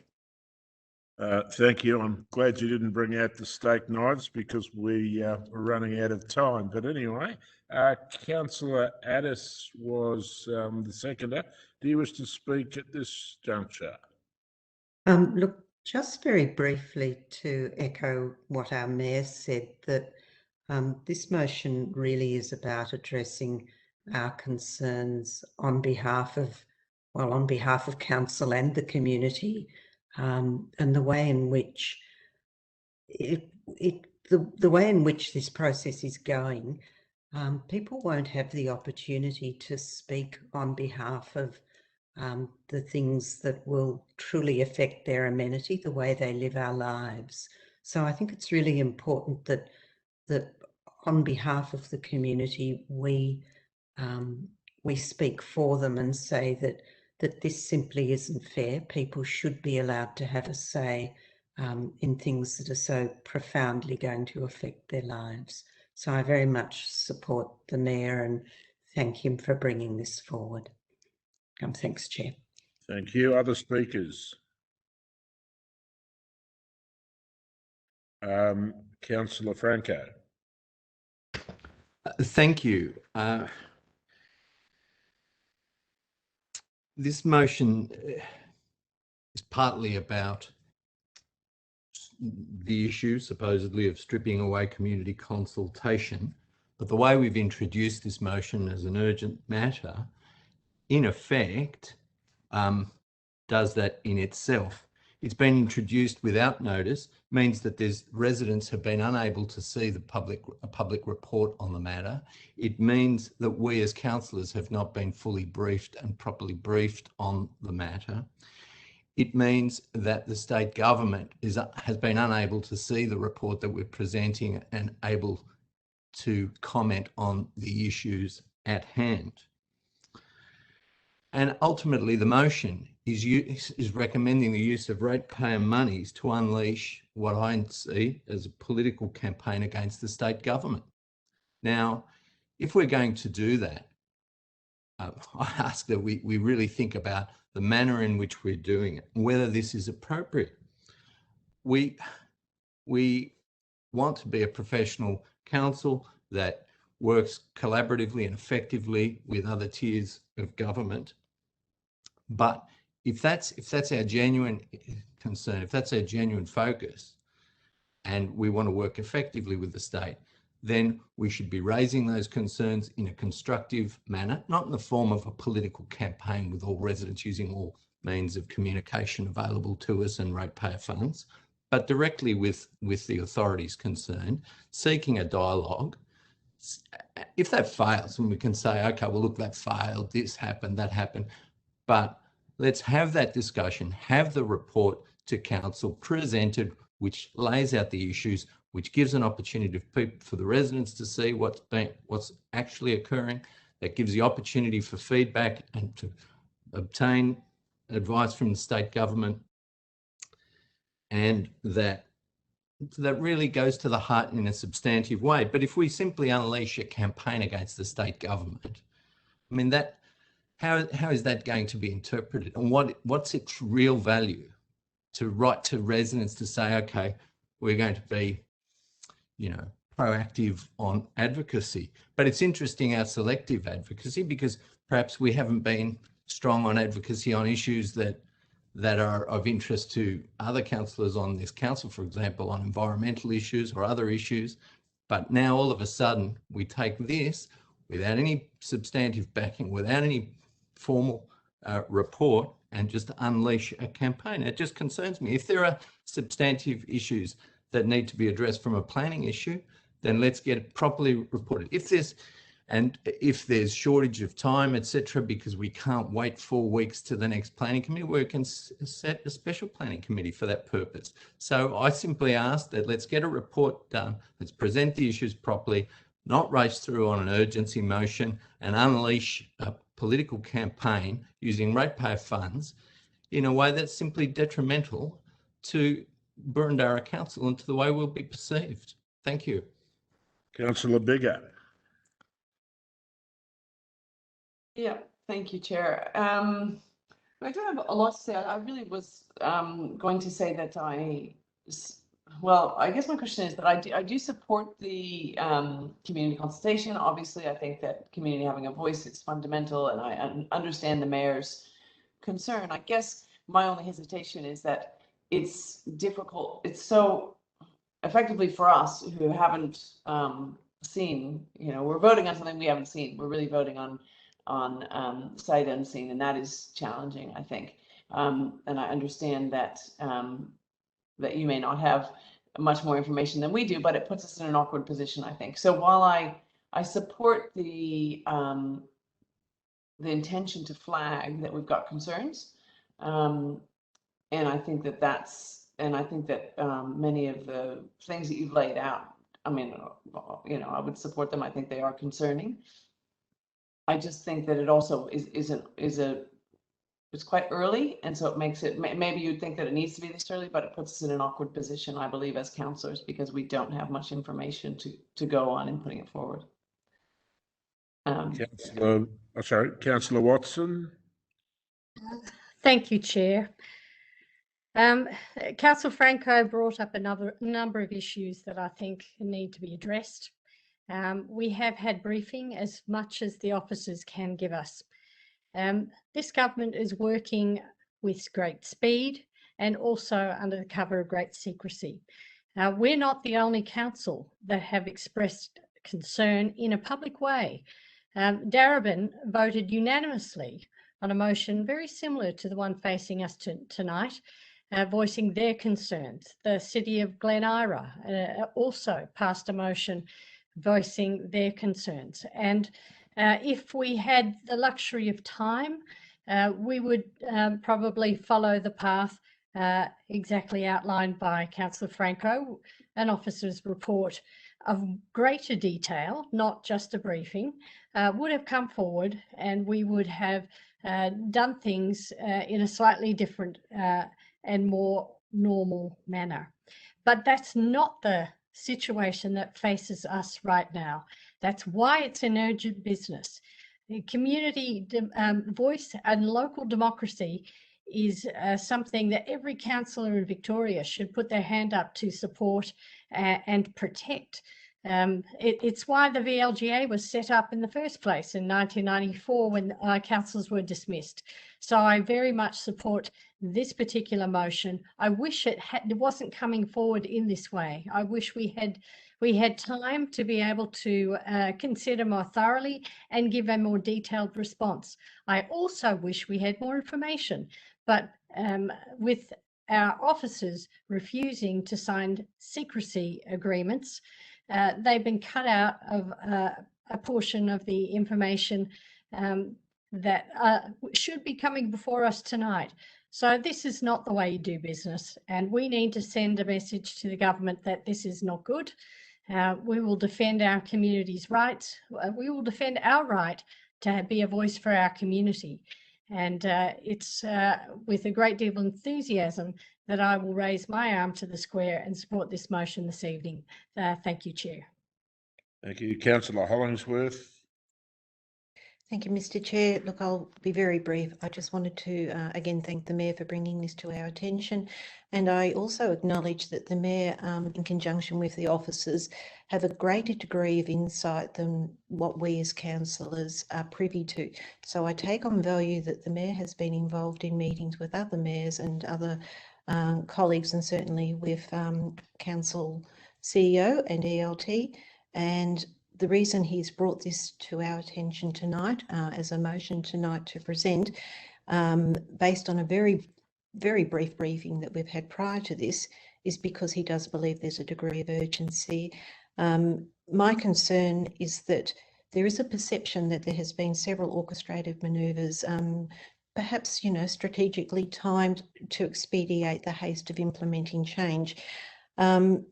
We do not want to see council being boycotted from having the ability to undertake meaningful consultation with the community that we have been elected to represent, particularly when there's members of community that could be significantly impacted by whatever the proposed change would be. Reforms designed to silence the voice of the people remove the democratic right of our residents. They remove the democratic right of us as their elected representatives. This could remove the right of appeal, and in doing so, it can have significant impacts to potentially desecrate some of the environs of Burundara without any recourse that council will have to take to appeal. So I'll leave it there, and I thank the Mayor for bringing this to council tonight. Thank you. Are there any other speakers? It appears not. Councillor Thompson, for your right of reply. Yeah, thank you, Chair. Look, this is anything but political. It's that's simply just false. And to give you an example of that is, I've got the benefit of being on a mayoral forum with a number of other councils, all of them of different political persuasions. I'll list them to you: Stonington, Bayside, Glen Ira, Darebin, Port Phillip, Hobsons Bay, Moreland, Yarra. They're not like Burundara. They're completely different to Burundara, but we all share the one same thing. We have great concerns with what the state government's going to bring to us and bring to our respective communities. And as Councillor Watson clearly enunciated, Darebin passed a very similar motion to this one a few weeks ago, and it was passed unanimously. Glen Ira passed a motion to this very recently, and I believe Stonington is even looking at putting that up, similar motion tonight. So we're not on our own, and this is not political. This is simply doing what we feel is in the best interests of our community to ensure that the democratic process of planning and a community's voice and third-party appeal rights are actually upheld for our residents. Now, not every council has been given the cross to bear when it comes to having one of these types of planning provisions affect them in their ward, but I can tell you that Councillor Addis with the Lever Crossing removals seen that, Councillor Bigger with Bill Street has seen that, and I've seen that in a different form with Markham Estate. Those communities' voices have been robbed, and those communities don't have a voice, and they look to council to actually stand up for them, and our voice has been removed as well. Now, what are we elected to represent if we can't actually represent the voices of our community? I think it's terrible if we can't actually support this. Yes, we've got not a lot of information, but what we've seen, history has told us, what we've seen in the last 3 years is that this government does want to remove the voice of the community, and they simply don't want council to partake in it. That's why we're not involved. Look, councillors, I won't go on about this, but all of those mayors that I've spoken about from the different councils, we all tried to have a meeting with the minister. We've all been briefed by bureaucrats. You know, the minister's office asked all councils to sign a confidentiality simply because they didn't want the officers to actually brief their councillors. So we're very lucky that our officers have chosen not to sign that confidentiality because they believe it's in the public interest. I wholeheartedly recommend that for those that are choosing to vote against this, that they reconsider this, because this is actually in your community's interest. Councillor Franco, it's in your Gardner Ward's interests if something like this were to occur. We're simply saying we need to have this on the table. We need to have a frank and fearless discussion, and the state government shouldn't railroad this through. I implore that you support this motion. Thank you, Chair. Thank you. I'll put that motion. Those in favour? And those against? That motion is carried. I call the division, Chair. Thank you. Thank you. I'll put that motion again. The previous vote is negated. Those, and I'll ask you to keep your hands up until I call your name. Those in favour, myself, Councillor Park, Councillor Addis, Councillor Hollingsworth, Councillor Sinfield, Councillor Stavrou, Councillor Thompson, Councillor Watson, Councillor Bigger, and Councillor Galt. Those and Councillor Gillies. Those against, Councillor Franco. That motion is carried. Thank you. That takes us to a further item that the Mayor has foreshadowed in respect of criminalising sex work. And Councillor Thompson, you'll be looking to move a motion seeking to have that admitted.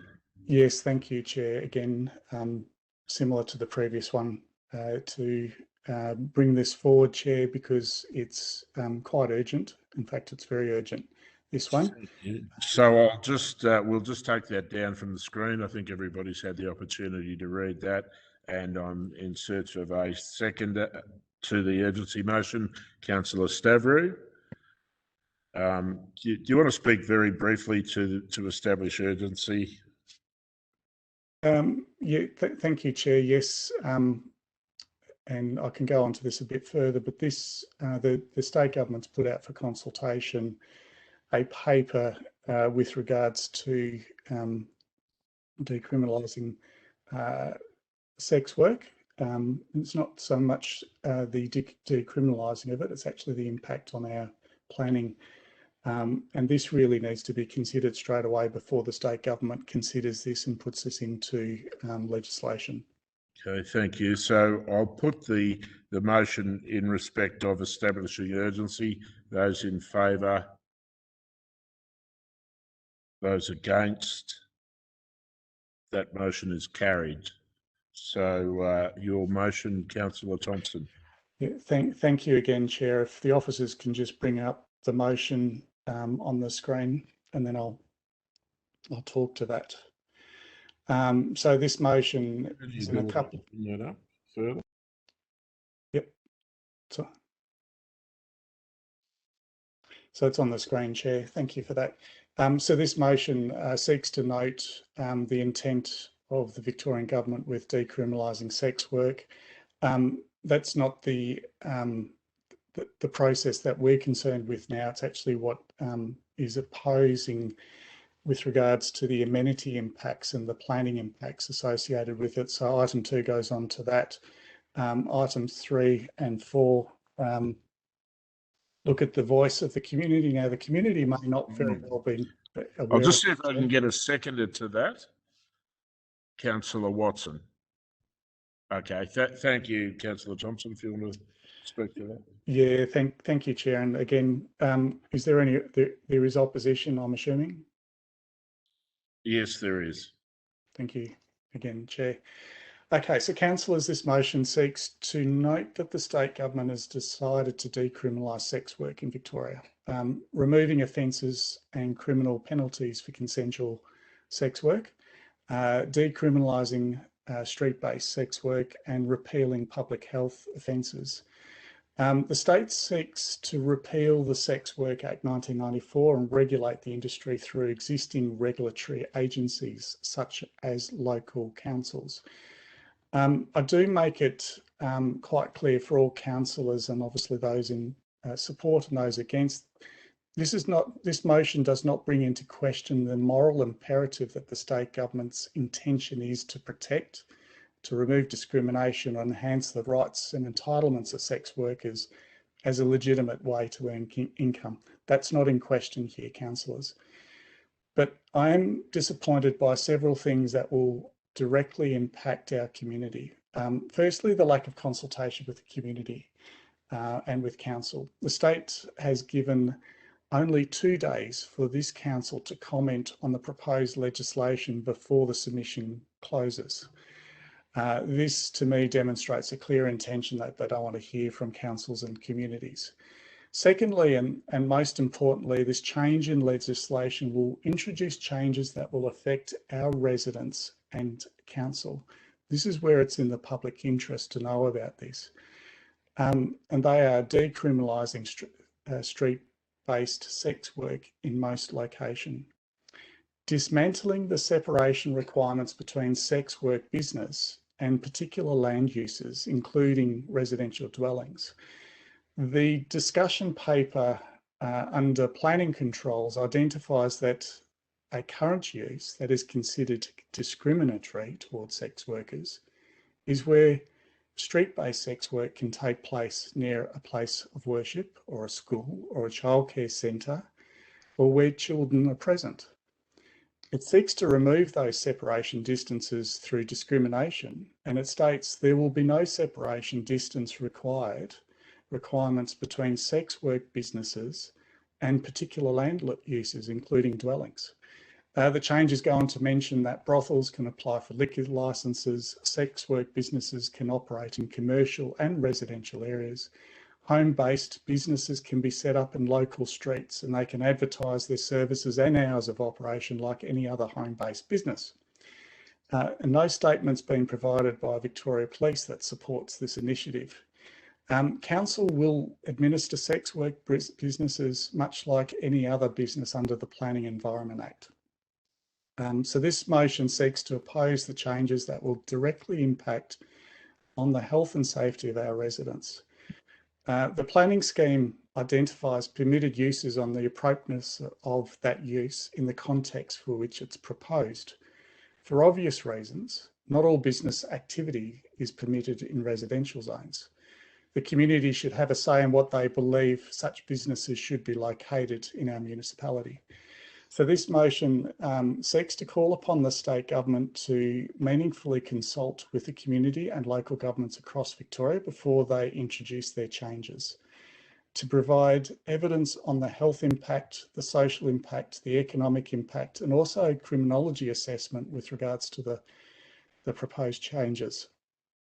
The motion seeks to note that community consultation is integral consideration, and our community should have their say on how these changes will affect them in their residential neighbourhoods. Councillors, I believe we're duty bound to highlight the changes proposed to our community, encourage them to provide the feedback to the state government. I will say no Victorian deserves to be a victim of human trafficking or a victim of abuse or to be exploited. Sex workers must be protected. They must have a safe work environment. They must be free from abuse and free from harassment. The health and safety of our residents are equally as important and must be maintained. And my concern is that the proposed changes that are in their paper, they simply won't be. So I would encourage you to support this motion. Thank you, councillors. Thank you. Councillor Stavry, you are the seconder. Do you want to speak at this juncture? Can I reserve my right, Mr. Sure. Thank you. Who would like to speak? Councillor Addis and then Councillor Sinfield. Thanks very much, Chair. I will be supporting this, and that's not necessarily to be commenting on the contents of the bill. The reason why I'm supporting it is that, again, it feels like the community and council are being denied the opportunity to meaningfully consider this and have time to think about it and then make presentations. So it's more the process that I'm objecting to and the lack of consultation rather than necessarily what it contains, because I don't think really there's been the opportunity to carefully consider the implications of these changes. So again, I thank the Mayor for bringing this forward on behalf of the community we represent. Thanks, Chair.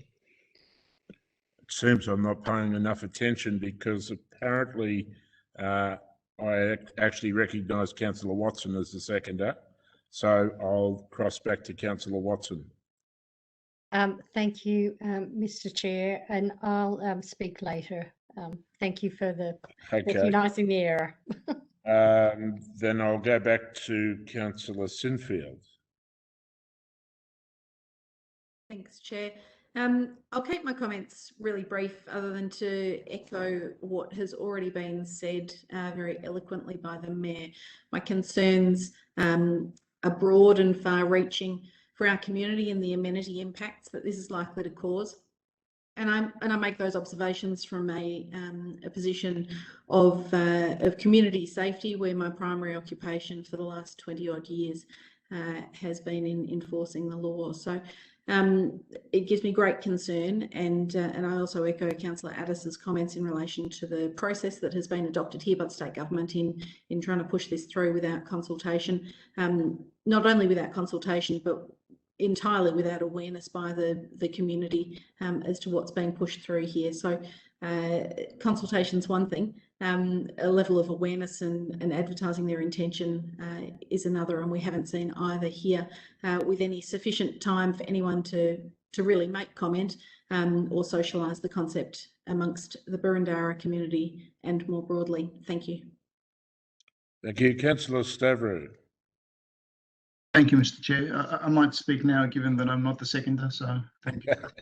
Look, let me also thank the Mayor for his leadership in the motion that is put in front of us. I think I completely agree with my previous colleagues in the issues that they raised. And one of the issues that I'm concerned is the amount of conflating that's going on with issues. So in the previous motion, we saw the economy is brought in, and then planning is the sort of subtext. Now we have another worthy issue of decriminalising sex work to improve, as Mayor eloquently said, the potential lives of people that are involved in that industry, and then potential subcurrent is the planning again. And I am concerned, and I must admit I'm a little bit perplexed that I even need to say the following words, because I think, you know, to me they're self-evident, and anybody that I've spoken to really they see the two issues as separate. They see that there's, you know, one does not need to have any of the moral issues that people sometimes might think about these things. It's really about, is this appropriate in terms of planning in our community? And most people say no, even though they would be well disposed to making the lives better of those involved in sex work. But this issue needs to be made abundantly clear, and because to our community, and we do have the obligation, because amenity could suffer. Imagine if a business like that opened up in your street, next to your business, and that could have deleterious effects. We love this community, the Burundara, and that's why we live here. We raise our children here, we work here, we send our children to school here.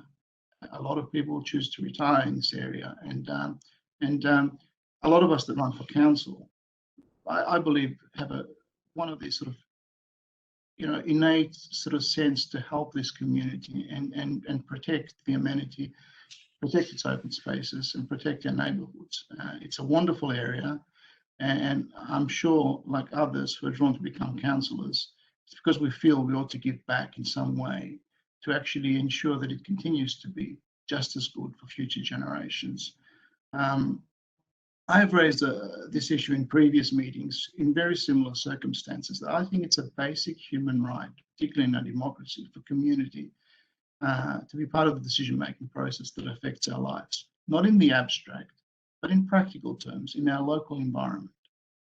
Planning and changes to planning from Central Bureau, that can be one of the most intrusive ways that can change our community. It's not abstract, it's real. And again, I'm appalled at the continuing lack of consultation.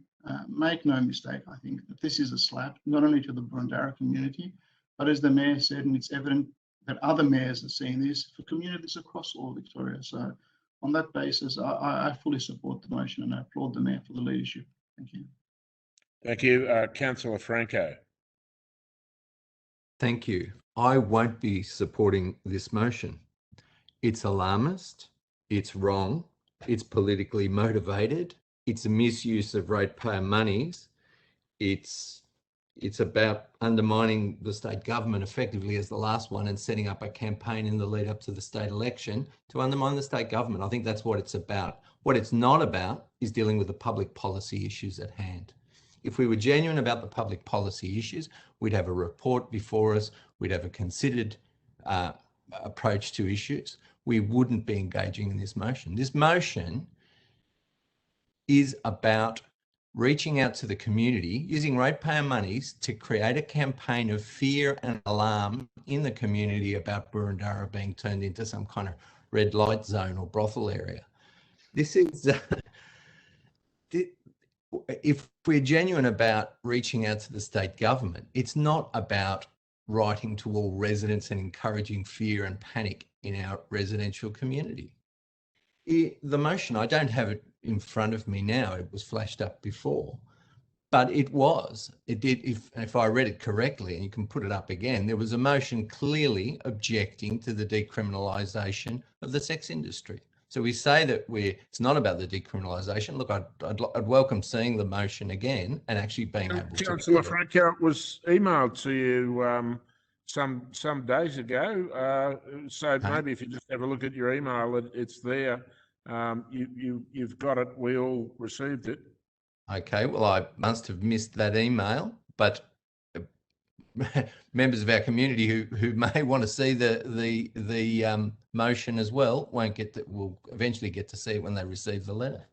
Again, that's another issue in relation to the way this is being handled. It's not about us making a submission to the state government. It's about causing fear, panic, alarm in the community. Again, and I want to make this point. We've heard over and over that the state government has not consulted, but the state government has been consulting on this. Any one of us could have, and council could have made a submission, and any member of our community could have made a submission.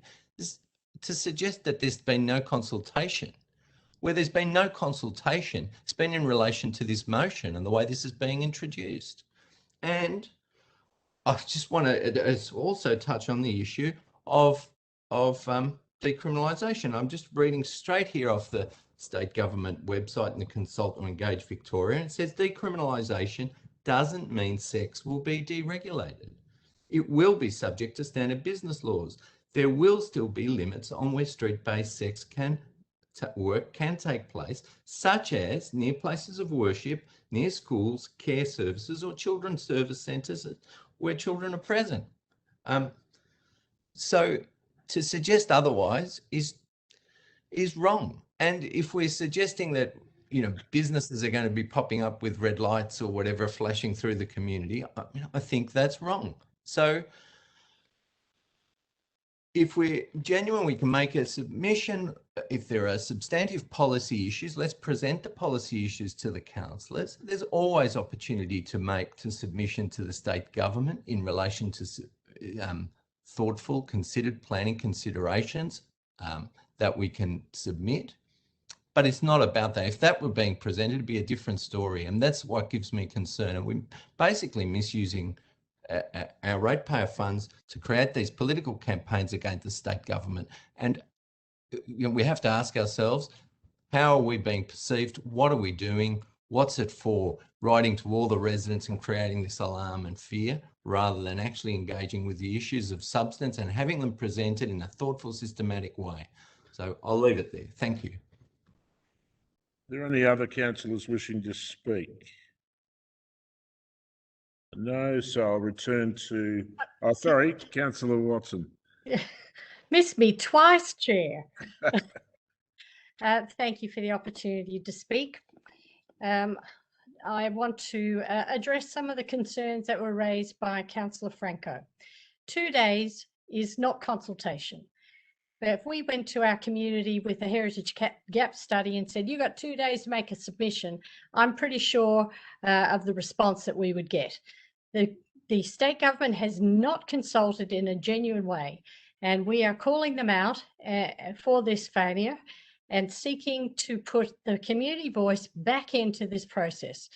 Now, the clause that was read out about street workers, just when a sex worker plies their trade walking the street, one of the things that we are gravely concerned about is the ability for a brothel to set up in a residential area. And let me share with you my lived life experience.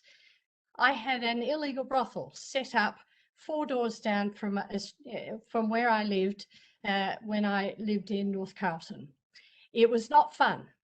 I did not feel safe. I was a mother with 4 young children, and I had to walk past the men awaiting their appointment time. And let me tell you, their brothels go morning, noon, and night 24/7. So if we want to introduce that to our suburbs, then let our residents have a say. Let them understand that, and I'll be sharing my experience where the clients would urinate in the gutter before they go into the premises, or they would pee in our little garden beds. That's what it was like. And I think our residents need to have a voice and a say on this. Nowhere did we say that we were not concerned, that we were opposed to decriminalisation, and I strongly object to the characterisation of this council and this motion as playing politics. The last council term, that was never said, and we have always had our community's interests at heart. So I absolutely refute that notion, and I hope to never hear it again. And with great enthusiasm, I support the leadership of our mayor on this issue. Our community needs to say this will have effect, and this is our way of letting them know what the state government is doing with great speed and with secrecy. So I will leave my comments there. Thank you. Thank you. Any further speakers? No, then I'll return to Councillor Thompson. Thank you, Chair, and thanks everyone for your support. Look, this is anything but political, and as Councillor Watson's indicated, this has got nothing to do with undermining the state government. It has everything to do, and I recognise one of our residents earlier, Mr. Alan Jane, presented this is about the community. Everything should focus around the community. And this is simply what this is about. This motion is to bring forward a discussion with the community about what they believe is appropriate within their residential streets. Councillor Franco, you are incorrect that this motion does not support the changes to the Sex Work Act. You know, I was clear to state that, you know, the protection of the rights of sex workers is important. The moral imperative that the state government is bringing this is not in question. You know, they should be free from discrimination. They should be protected and safe in their workplace. However, where is that workplace appropriate? Is it appropriate next door? Is it appropriate across the road? Is it appropriate next to the childcare centre? Now, Councillor Franco, what you've read out is actually quite different to the issues paper. So the issues paper actually says current issues. They don't want sex workers to work within 200 metres of hospitals, school, childcare centres. That's actually what's currently happening. And that's what the state is saying is discriminatory. What they're seeking to do is to remove all of those limitations so that street workers can actually work anywhere within the municipality, whether it's in commercial zones, residential zones, neighbourhood zones, you name it, they can set up next door as a home-based business. Now, it's different to say a sex workshop, a sex shop, sex toy shop, or something like that. There are limitations on where they can be positioned. But, you know, our community needs to hear about this, and simply for council to provide 2 days notice to provide information back to submission back to the state, that's just not adequate. Our community needs to listen to us, take the leadership on this. They need to also have a say. If they go to the Engage website for the state government, they can read the issues paper, they can read the things, the questions there, and they can actually make a submission. But this is not heavily populated or popularised or anything like that, Councillor Franco, because you know, you would have known about this more had you actually engaged in it yourself. And yes, I did circulate that motion well in advance so that every councillor could ask questions, could interrogate it, they could have a look at the links to the websites and those sorts of things. I'll leave it there, Chair. I simply, as I said previously, Chair, I think this is in the interests of our community. They simply just need to be aware of these changes that the state's proposing, and they should also have their 2 bobs worth and say whether it's appropriate or not. That's up to our community saying that. But if we don't bring it to them, they won't know, and then they'll question later on what our advocacy was. Thanks, Chair. Thank you. I'll put that motion. Those in favour? If you could just keep your hands up. Myself, Councillor Watson, Councillor Sinfield, Councillor Thompson, Councillor Hollingsworth, Councillor Gillies, Councillor Stavrou, Councillor Addis, Councillor Bigger and Councillor Galt. Those against? Councillor Franco. That motion is carried. Declare a division again, Chair. Thank you. For a division, okay, so that vote is vacated and we'll take the vote again. If those in favour, myself, Councillor Watson, Councillor Sinfield, Councillor Thompson, Councillor Hollingsworth, Councillor Gillies, Councillor Stavrou, Councillor Addis, Councillor Bigger and Councillor Galt, and those against? Councillor Franco. That motion is carried. So are there any further items of urgent business? Then I'll move to item 6, confidential business. Are there any items of confidential business? No. So again, thank you to the submitters and to the members of the community who are watching online, and indeed to all of the officers who are supporting us tonight. It's been a bit of a marathon, but we're now done, so I declare the meeting closed.